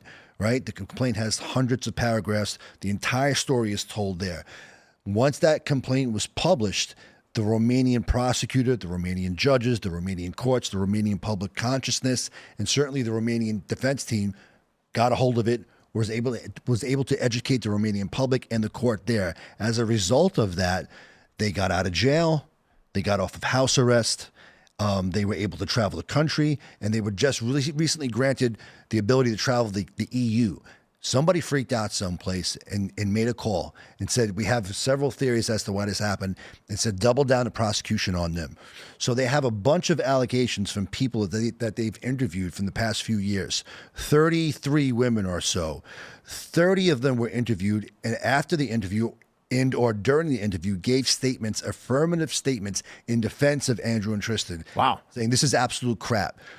2 of the women, so 31 and 32, Andrew and Tristan are being, it's alleged that they laundered money, right? And that they laundered money by giving their baby mamas lavish gifts, putting them in lavish cars, and buying them houses. Andrew and Tristan's defense is, these are my baby mamas. Of course, I'm going to take care of them because that's what good men do. The baby mamas are in their camp as well, in defense. There may be one other person that they're still working on, some shadow character someplace who doesn't have a story, who we don't know what's going on. Long story short, the entire case against them is crap. The latest arrests and everything? Process is the punishment. They went after them. They arrested them again. They took all of their cars. They took more jewelry. They took more money. We're north of $20 million in cash and gold and cars and assets that have been taken from them. I mean, Andrew's had like 60 cars taken up. I mean, one Bugatti's worth $5 million. So this is about silencing them. This is about the fact that Andrew and Tristan are very influential, especially when it comes to young men. The mainstream media, the European Union and the governments over there, and everything that's involved in them, as Andrew calls the matrix or the deep state, wants young men to be docile, wants young men to be not aggressive, wants young men not to believe themselves. Their message is, you're a young man, you should believe in yourself, you should go out there, you should kill it, you should take care of your body, you should have discipline over your mind, discipline over your emotions, or go out there and be somebody in the world. Now, do they have a history of saying wild stuff on the internet? Of course they do. Most of that stuff is 10 years old or older. If I had a camera running when I was 25 years old, it probably would have been good stuff, right? I'm 46 now. I changed tremendously in the past 10 years and tremendously over the past 20, as have they, right? They're different men now. So you're saying that, correct me if I'm wrong, there's no complainants right now? They have. So this is what they do. They say that Andrew and Tristan use what's called the lover boy method, which means that if you're working for me and you're my employee and you feel positive about me in some way, you're being tricked. You're being tricked. And because I have the capability to one day human traffic you, you're guilty of the lover boy. I'm guilty of using the lover boy. And because you've been lover boyed, your story about why you're defending me is not really worthwhile listening to, because your mind has been screwed. So they take a very paternalistic approach. So these women they're claiming are victims, it's because they were doing OnlyFans or they were doing online webcam stuff, or what is it? Some of these women were doing that stuff like way back when. These other ones, we have no idea what the hell. They went and they spoke to everybody that the Romanian government could get their hands on, that these guys ever interacted with. At any point in time, did these guys hurt you, traffic you, rape you, hurt you? They all said no. They all said these guys are great. They're gentlemen. They took me out. this, that, and the other thing. The Romanian government doesn't care. It's taking a very paternalistic approach, saying, oh, sweetheart, you're just a little dumb girl that doesn't know what's going on. These guys mine after you, and we're going to prosecute them anyway. It's the most ridiculous thing I've ever seen in my life. At the end of the day, they're going to be exonerated. They've been asking for a trial since Jump Street. Innocent men don't go, let's go to trial tomorrow. Andrew and Tristan be like, give me a damn trial, bring these allegations out in court, and let's have the fight, standing on our 10 toes down, standing on our own 2 feet in this court, and let's have the fight. Let's prove your case against me or go to hell. It could be another 2 years before they get a trial there, right? So they're basically, where are they now? Are they in jail? They're out now. We got them out. They're out. So the Romanian team, Aline and Alexandra out there running the Romanian team of Romania, fantastic lawyers. We worked very hard to get them out. Aline made a passionate argument in court and was able to win. The judge saw through the bullcrap here. So they're home. So how are they getting arrested then? So the judge releases them, which is kind of interesting. How are these police able to go in and seize their property and freeze their money or whatever? So the way that they do it is they issue an arrest warrant. They say this is a regurgitation of human trafficking allegations. But like, how do they get a warrant for this? It gets to a point where a judge just says you're out on bail, but pending trial, or what is this? Right, you're out on bail. Essentially, if you were to analogize it to the American system, it'd be a bail pending appeal or bail pending trial, right? So They have a trial set or what? No, they don't. It could be another 2 years before they have a trial. And the whole idea is to lock them up and silence them and bankrupt them and cancel them, to drag them through the mud and then say, oh, we're just going to give up in the end. But you've already destroyed my life. But these two guys are built different. They're different men. They are committed toward fighting this fight for themselves and for every other man who would come before them. They feel honor bound and duty bound to fight this fight, because if they fall, they believe that there'll be a lot of other dominoes that fall after them. I've seen a lot of videos people have shared that on the surface are indefensible. Him talking about young girls and girls that are underage and things like that by I would just say American standards. The argument that I've heard is that, but 16's legal in other countries and in certain areas. Not that I think that makes, fine. Maybe he doesn't go to jail for it, but it's still indefensible. But I suppose if you're saying that they've changed and they're doing something different, then you got to give people credit for that to a certain degree. That being said, when it comes to the influence of the Tates, I hear what you're saying. I definitely agree that there's this interest in stopping young men from shifting rightward, because the polling we've seen has shown young men are overwhelmingly voting for Trump, moving Republican. And it seems like it's not even just about Andrew Tate in the bigger picture. By all means, anybody who wants to criticize the guy over everything they saw in those videos, do it and do it forever. I don't care. If the criminal trial is false, they shouldn't be criminally charged. However, they went after Jordan Peterson, who is nowhere near other side of the coin for Andrew Tate. He's a pro responsibility. He's in favor of taking control of your life. And they called him a Nazi. They threatened to put him through re-education. They did, didn't they? Did they make Jordan Peterson go through that re-education thing? Sure did. Yeah, for his license. And he had to live stream it? Yeah. There is a definite establishment interest in stopping personalities that are telling young men to better themselves, or at the very least have the ability to. Now, Jordan Peterson's re-education, they can't really lock him in jail like they can with Andrew Tate. Andrew Tate's got a lot of money, but it's pretty wild what's been going on. Yeah, it's real wild. And look, people should criticize and be critical of the things that they said in the past. But what I will say is that they were in a much different position 10 years ago in their life. They were up and coming. They said things that had shock value. These are street guys from Luton, from England. They're also American citizens. And they said whatever they needed to say to get on the map, to make a name for themselves. But as they began to grow and as they began to see that there was influence there, they began to realize that there was a responsibility that came with that influence. And they began to sharpen their minds and sharpen their message and geared it toward positivity and strength for young men. And that's what really pissed the government off. It wasn't like, oh, you were saying this stuff before, we were mad. They weren't coming for them then. They came for them as soon as they started saying a man is a man, is a woman is a woman, be strong, do this, be traditional, blah, blah, blah, blah, blah. Then the government came from them. You can say a lot of the wild stuff. The government will never come for you. Start preaching traditional values and masculine excellence, and they come for your head. Double-edged sword for the government. It's made them bigger. Way bigger. Yeah. And so if whatever it is they're doing, and I'll state it this way, if these criminal charges end up fizzling out and dissolving, these guys are going to be wealthier and more powerful than they ever were before. 100%. And another thing to do is to pay attention to the Florida case that we're litigating, right? Because we're litigating the same set of facts under different laws. It's the same set of facts in the American legal system. We're saying in the court to this woman that she defamed them, she hurt their reputation immeasurably, and she conspired against them to do all these other things, tortious interference with the business relationship, all these other technical terms. But we're litigating the same exact facts in that court, saying you knew that you were wrong, you lied, here's the proof that you lied. By the way, here's the history of you destroying men's lives before us.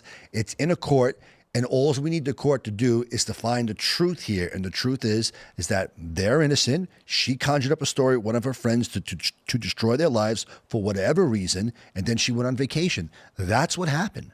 And their enemies in world governments and in the banking system and wherever else in the deep state took full advantage of this situation to exploit them and to keep them imprisoned for an extended period of time, which could be several more years. And it's wrong. What is their business now? Like, how do they make money, and what do they do? Right now there's Hustlers University. They have. What is that?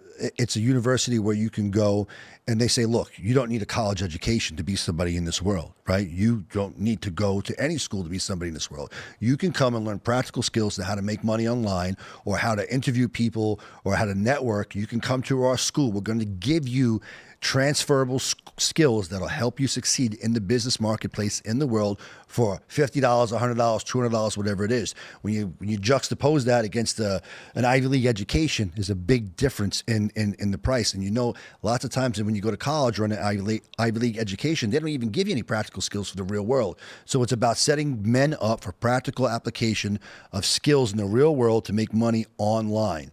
That's one of the ways that they make their money. They've made a lot of money in the past. They're crypto bros, and that's really all I can kind of sort of get into with all that stuff. But they're good men. They're honest men. They take care of people around them. And what a lot of people don't know is Andrew gets a lot of stuff, a lot of flack for his very pro-Palestinian human rights stance.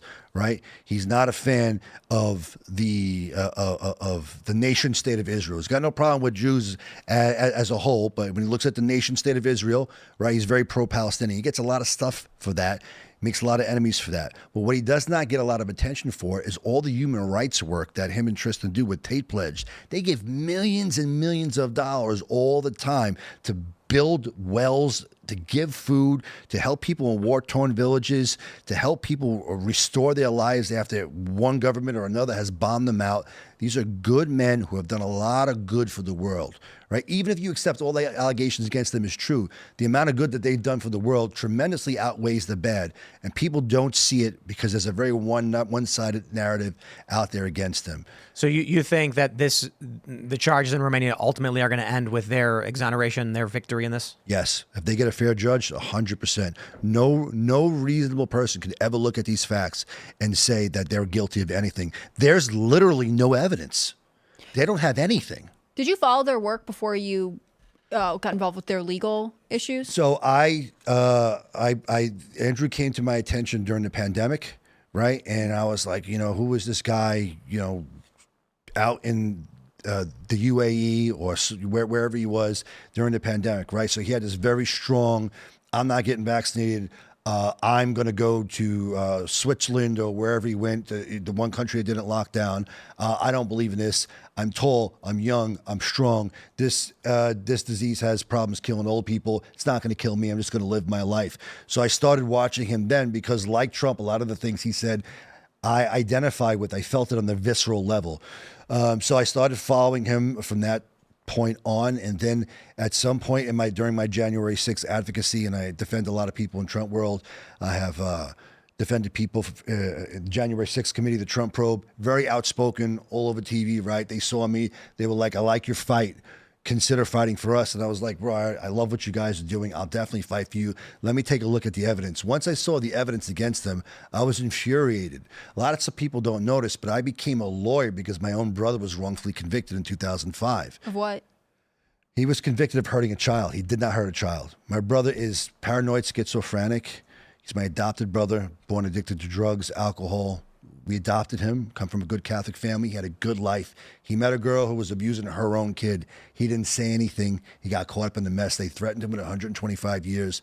Paranoid schizophrenic, no medication, held him for 3 days without food or water. Said, you're going to do 125 years or sign this paper. He signed a contract, signed a plea. He got 15 years in jail. I watched my mother and father break in half. I said, I have to do something. I said, I'm going to become a lawyer, try to get you out.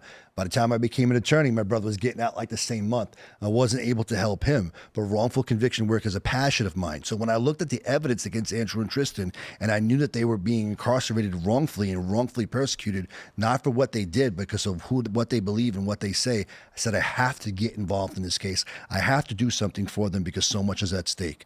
So for me, legally, match made in heaven. So do you think most of this case, like obviously you are litigating, you're in the courtroom, you're filing all kinds of motions, I'm sure, but do you think a large part of this case is sort of rehabilitating their public image? Because there are a lot of people who look at the Tate brothers and say like, yeah, I guess you inspire young men, but do you inspire them to do the right thing? You know, you've got lots of kids and lots of, like, you're not necessarily a traditional conservative man. Sure. So yes, part of my job, part of my duty is to restore their reputation in the court of law and in the court of public opinion. But nobody does it better for them than those two guys right there. They will flat out say, look, what I said 10 years ago, that shit was wild. I should have never said it. I should not have said that, but I've changed today. Andrew's a devout Muslim.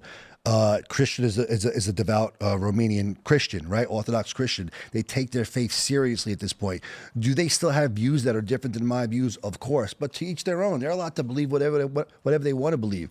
But are they able enough? Are they present enough? Are they developed enough to look back at some of the things that they said and said, I got that wrong. This is where I've changed. This is why I've changed. And this is my message going forward. Yes. And because they have that type of growth and because I have changed from the man I was when I was a teenager to the man I am today, that's all you need to do for me. I'm not God, right? They're giving it their best. And I think that their best is pretty damn good. And I'm happy to be defending them. We're going to go to Super Chats. So if you haven't already, would you kindly smash that like button, subscribe to this channel, share the show with your friends, and head over to timcast.com. Click Join Us to become a member and support our work directly. As a member, you'll get access to our uncensored members-only show coming up at 10 tonight. And as a member, you can submit questions and even call in and join the show with us and our guest. So for now, we will read your Super Chats. Token Black Guy says, howdy, people. Tim, I want to thank you and the Timcast team for everything you do. You've expanded my political views so much. Keep making great content and never give up the fight. Really do appreciate your support. Shin H. Wilder says, if Raymond is on, you are welcome for the video. It was fun to make. If he is not, boo, we want Raymond. Well, he's not here. He might be somewhere. All right. What have we here? Man of History says, howdy, y'all, from Texas. Did you see the recent story about Kamala Harris and her bad reputation regarding her handling of sex crimes? My message to Ian on X recently, loved the show, Gen Z. Interesting. I've not. Have you heard that, Libby? No, I have not heard about that. I saw the Jon Stewart thing where he was like, did you see the Jon Stewart clip where he ragged on the DNC? I love the Jon Stewart clip. They had somebody who prosecuted sex crimes and it's a picture of Bill Clinton. Yep. He's like, ooh, he's like, so much for that booking. I liked too when he was talking about how they were criticizing J.D. Vance for making good and going to Yale. And literally everybody on stage went to Yale or Harvard or something like that. Joy Reid went to Harvard. It's just not okay when he does it. It's just not okay when you grow up, go to Yale, make good, and come home and try and do right by your community. That's against the rules for the Democrats. If you leave the Ivy Leagues a conservative, you are evil. You are wrong. You're just wrong. It's that cult mentality. Yeah. Yep. All right. Kyle says, I'm very excited to see Tulsi endorse DJT. I believe she'll be a strong addition to his cabinet in 24. I even named one of my cats Tulsi because she was the first Dem I would have voted for back in 20. If Trump's got Tulsi and RFK Jr. in cabinet positions, I don't see how he loses. He's basically telling all the disaffected Democrats, your best bet's right here. Mm-hmm. What are you going to do? Vivek would be great, too. Oh, yeah, he's got to. Vivek's already on board, yeah. Vivek's like the smartest guy in politics right now. Yeah, he's brilliant. You know what I thought was really cool, and it happened after Vivek and Trump started hanging out, is Trump started going on all YouTube shows that he was asked on, started doing interviews with smaller channels and stuff. And I thought that was great. That was something Vivek did that I really endorsed. Yeah, for sure. All right. Species with Amnesia says, the Foo Fighters story is a real heartbreak. They became my favorite band after seeing them live last summer. That's okay. I'll keep listening to that garbage. Hear, hear. I've I've been listening to the Foo Fighters since I was a little kid. So I've known how to play Everlong since I was probably 12. And cool. I've known how to play My Hero, Monkey Wrench. I mean, I can probably just go through the list of all the songs. I can play all of them. For most of them, I haven't played in a long time, but Everlong is a song I will never forget how to play. I can play that one no matter what, no matter when. Golden Fleece Game says the Foo in Foo Fighters stands for freedom of opinion. Haha. I thought it was like Kung Fu Fighters. No, that's FU. I know, but I thought it was just, being cute. Flooded Timber Farm says, will y'all be at AmFest again this year if they invite us? It was really difficult to do last year, and we really respect and appreciate everything they did to get us out and get us on stage. But it's expensive and difficult to move our studio for a week, especially to Arizona. However, if they would be interested, then we absolutely would love to do it. That would be good fun. Yeah, it's a good time, AmFest. Yeah, good fun. Waffle Sense, it says, Tim, is that your dad in the guest chair? Wow, he must be so proud of you. Indeed, it's not. My dad did just visit. He was just here last week, though, or 2 weeks ago. We were hanging out. Not in the guest chair, though. Let's grab some more super chats. Frederick Borman says, speaking about censorship, 6 years ago, Russian libertarians defended the Telegram in Russia through a big political campaign. Now we are trying to repeat it on a global level to free Durov. Where can we contact you to speak with you on this topic? Me? I don't know what I could do in that, but you could always message Ian Crossland on X. He is the most accessible member of the crew, and he regularly interacts with people, and he's the best for relaying information. He loves talking to people and tweeting at people and, engaging. Greg Duvier says, I'm a pro-life person, but I'm happy that it is left to the states. We need to change the culture. Also, it is easier to change state laws than federal laws, as pro-lifers need to play the long game. Yep. Yeah. This posturing they're doing where they're saying, give us 100% of everything right now or else, it sounds like they're sabotaging Trump on purpose. I agree. Also, do you not know what Kamala Harris wants to do? I mean, Trump's not perfect, but she's really, really bad. If this is your main issue. For sure. And, the concept of the lesser of two evils is which one of these people is going to do more evil in the world if they get in, right? And obviously, it's Kamala Harris. It's like, imagine, you wanted to go to the beach and you look at your car and you're like, ugh, but I'm not going to be in LA in an hour. So what's the point of even trying to drive somewhere? It's like, right. What? If you want to go somewhere, it takes a long time to get there. Yeah. This idea that you want to get from Chicago to LA in 20 minutes is stupid. I could understand this. Have a teleporter. Yeah, I could understand this messaging if we were in the primaries, like if you're like, of all these Republicans, whatever. But like, I don't know if you guys know, but we're actually very close to the election. Yeah. We have our candidate. We elected him fairly, unlike Harris. When my son and I do the thing, what superpower would you most like to have? Mine is always teleportation. That's a solid one. It's a good one, yeah. It wouldn't work. No, of course it wouldn't work. But the Earth is moving too. Sure, but it's a fantasy idea. I mean, it's not like no superpower would work. There's no such thing as superpower, so you may as well go all in on your imagination. But then just combine them all. If you're going to fantasize about having a power, just give yourself all of them. Sure, but teleportation is the best one. To that or flying. Wormhole teleportation. I think flying is better. Well, flying is great, but it would take a while. I mean, it would still take time to get from New York to London. It's not about flying from New York to London. It's about being able to move around cities really, really easily. And you can go rock climbing with no fear or worries. Might take the fun out of it. Yeah, but you could do first of all, I'm never going to go rock climbing.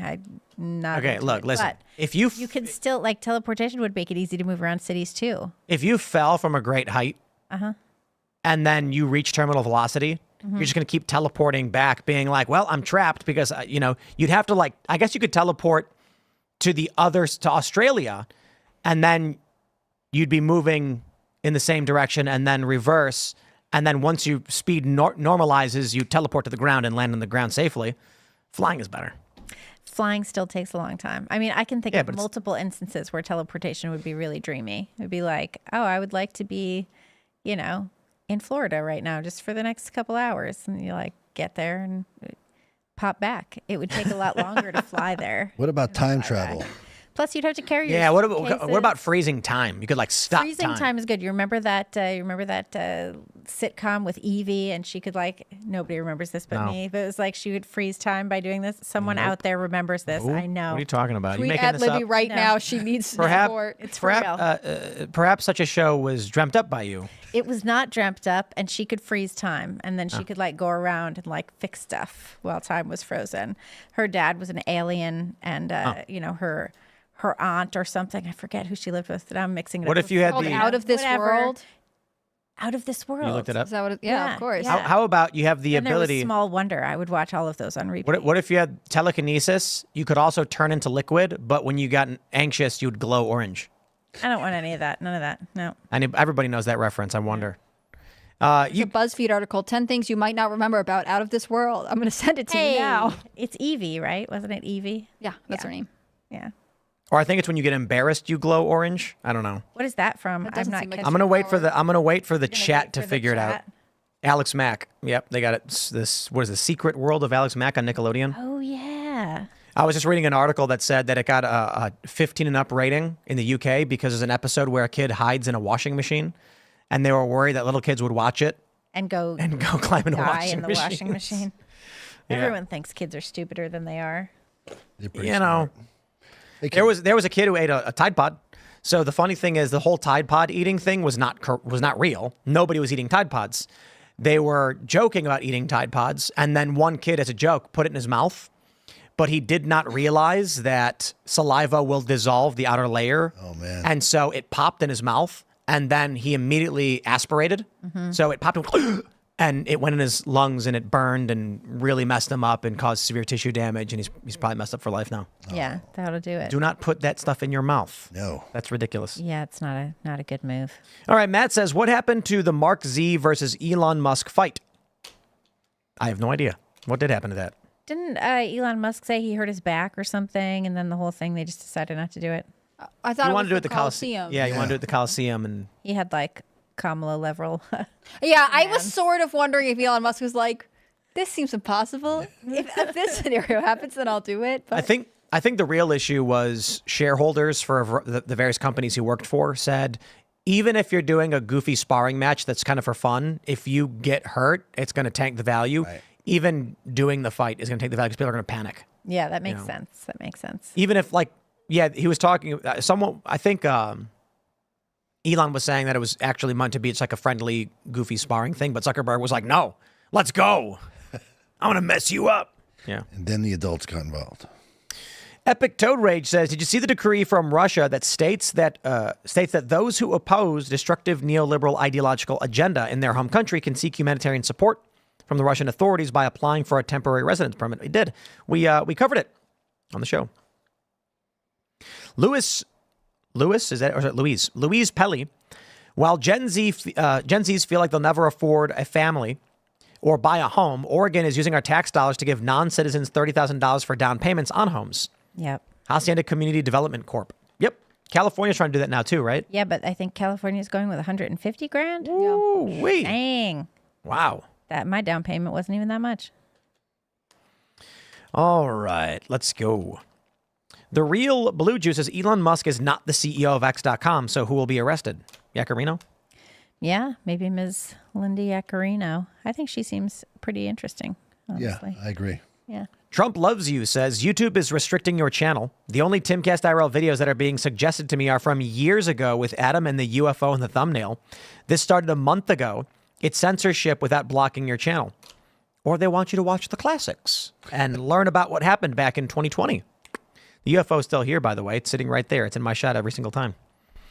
The UFO. All right. Let's grab some more super chats. What do we got? Here's a big one. Lance says, my family needs help covering my father's funeral costs. He was a Vietnam vet who passed away from Agent Orange exposure. He was a loving father and husband. Search GoFundMe, help Bobby L. Jones final tribute to support us. The organizer is my brother, Alfred. Thanks. Sad to hear it, man. Sad to hear it. Best of luck, though. Mad Max says, Kamala is running a campaign of hope and joy. She hopes we'll forget everything she's done to damage this country, and she'll joyfully do even worse if she wins. Ha ha. How's it going? What's that? California's doing $150K Yeah, I don't remember the full story, but that's what the headline said. I guess considering houses in California are expensive. But if you go into the middle of nowhere, you can get a way cheaper house than that. Well, and that's the thing, too. We were talking about this the other day. Why are you entitled to buy a house just wherever you want? Yeah. You know, go find one you can afford. Bill Hoekstra says Justice League plus Elon Musk. That's right. RFK Jr., Tulsi Gabbard, Elon Musk, and Trump. Wow. So, okay. Well, it's actually pretty easy. Tulsi Gabbard is Wonder Woman. That's pretty obvious. Donald Trump is Superman. Easy. Elon Musk is, of course, Batman. And that would make RFK Jr. Martian Manhunter. Interesting. There we go. Who are we missing? Flash and Green Lantern. They'll be named soon. Well, who's you know? who's Vivek? Do we have Vivek in there? Oh, yeah. I guess he would be the Flash. Yeah, because he is quick and he talks fast. No, he's not Flash. You don't think so? Nah, Vivek's too smart. Would he be Green Lantern? You know, yeah.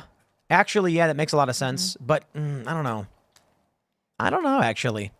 I think Vivek is more of a Mr. Terrific, but he's not a big Justice League player. You know, he's not one of the OGs. So it's like Green Lantern and Flash. Yeah, Green Lantern probably makes more sense, but Lantern's a military guy. He's like a Marine.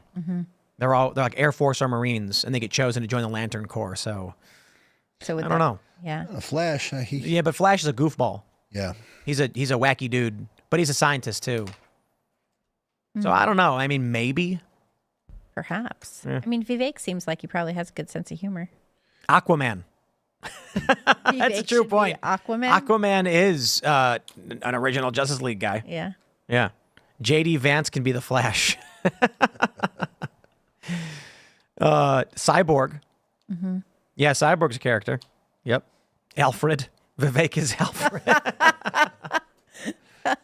If you do like the expanded Justice League, then you get everybody, and you can just basically, there's probably literally a Vivek in the Justice League. I don't know. All right, let's go. Jeremy B says Trump should just stick to the existing debate terms. She will back out.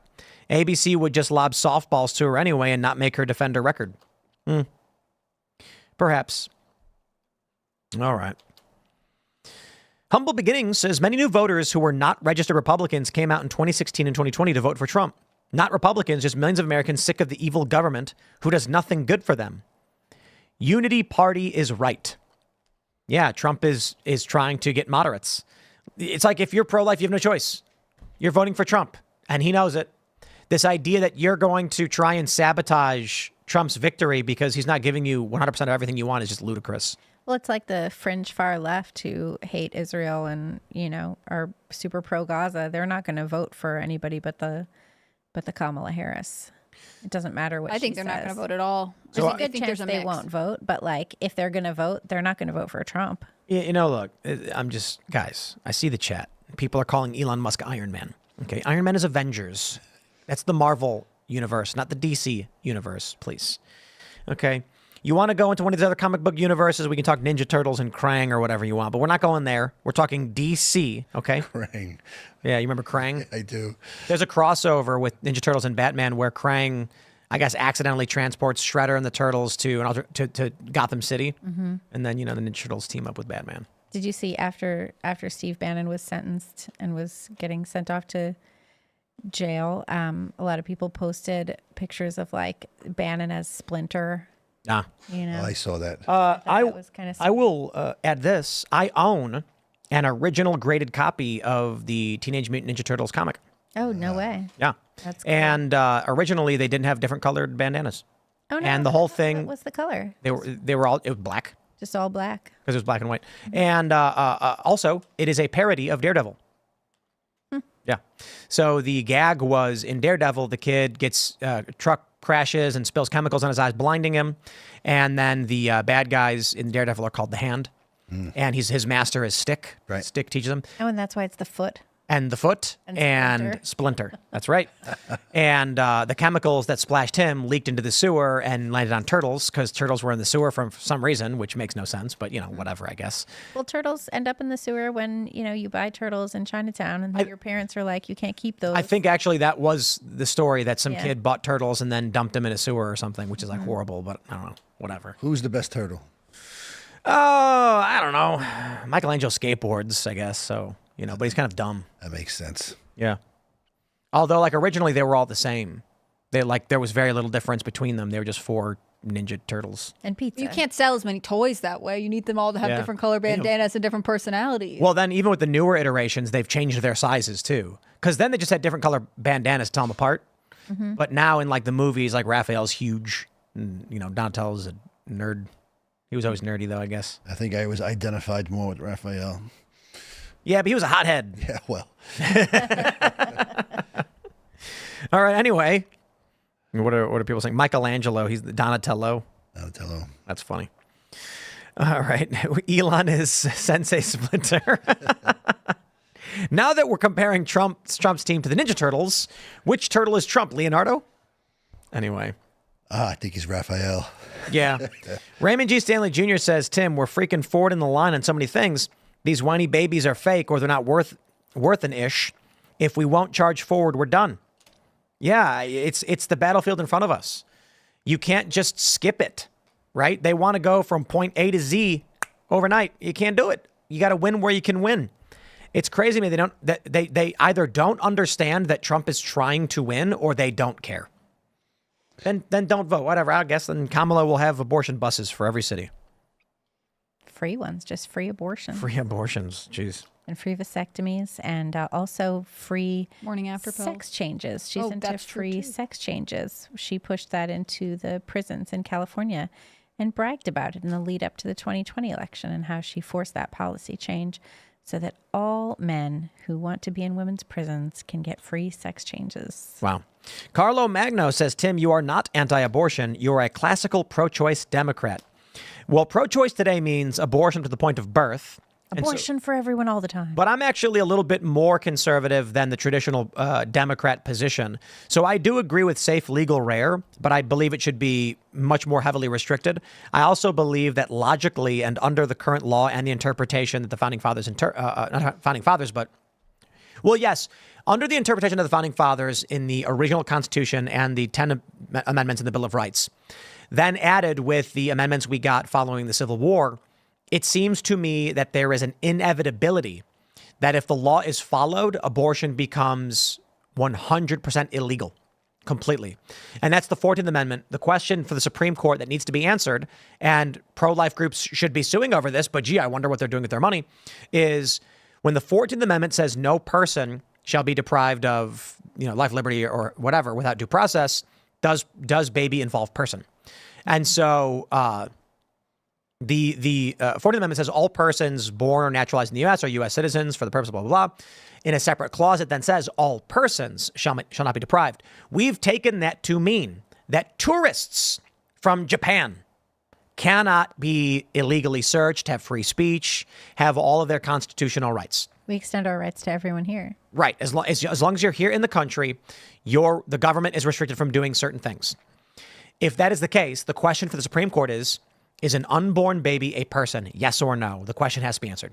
And if the answer is yes, and I think even many blue states agree, that's why a woman who's pregnant who gets pushed down the stairs by a guy, the guy will get charged with double murder, or a murder for the baby and the woman. If the answer is yes, that a baby is a person, then you cannot get an abortion without a judge signing off on it, which effectively ends abortion. Indeed, you're right.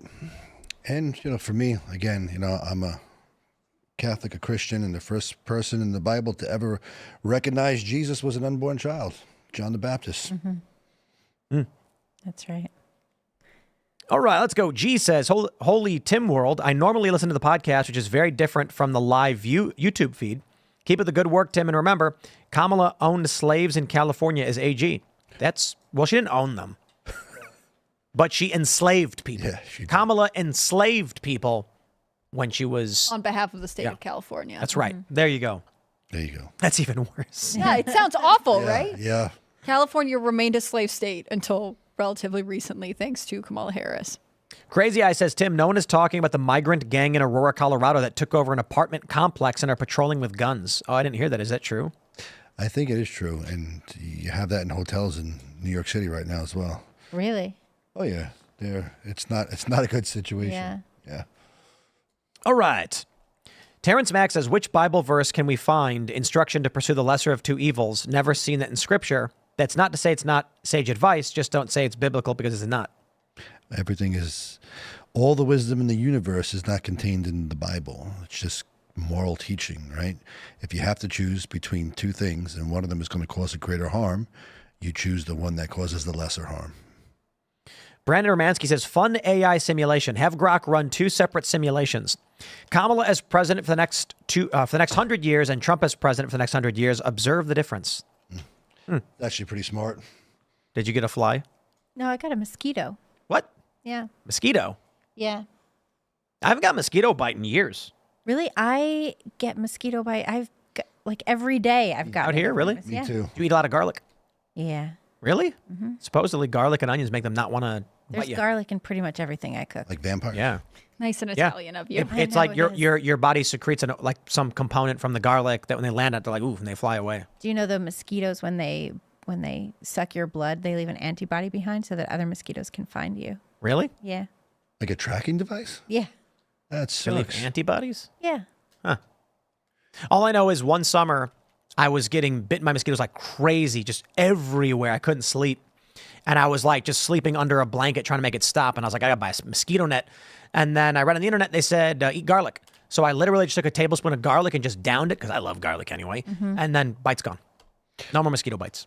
I'll have to try it because I could be in a room full of 50 people and the guy in the middle of the circle and they'll come for me. Yeah. I don't like it. All right, everybody, if you haven't already, would you kindly smash that like button, subscribe to this channel, and share the show with your friends if you do enjoy it. We're going to go to that members-only show over at timcast.com, so head over to timcast.com right now, click Join Us, become a member. We're going to be talking about illegal immigrants voting and dead people on voter rolls, and Texas is taking action, so definitely will be fun to have you there, and members of timcast.com will join in the show and actually call in, talk to us, ask us questions. So smash that like button, subscribe. As I stated, you can follow the show at Timcast IRL on Instagram for clips. You can follow me personally on X and Instagram at Timcast. Joe, do you want to shout anything out? I want to give a shout out to my buddy who's a big fan of yours. He watches you every night. His name is Dustin Walden. What up, Dustin? Appreciate that, Tim. And look, I love what you guys are doing, and I'm appreciative to be here.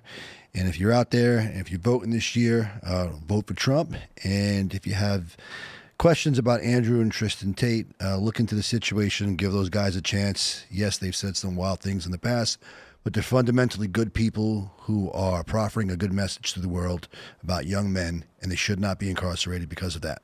Thank you, guys. Are you on X or on social media anywhere? I am on X. I am McBride Law NYC. McBride Law NYC across all social media platforms. Thank you. I'm on X, Instagram, so on Truth Social. Nice. Thank you very much. You can find me on Twitter at Libby Emmons, and you can check out what we're doing at thepostmillennial.com and humanevents.com. And also, if you want to sign up for my newsletter, it's thepostmillennial.com/Libby. Thanks.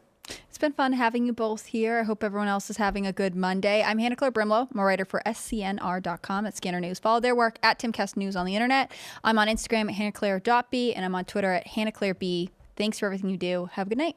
We will see you all over at timcast.com in about a minute. Thanks for hanging out.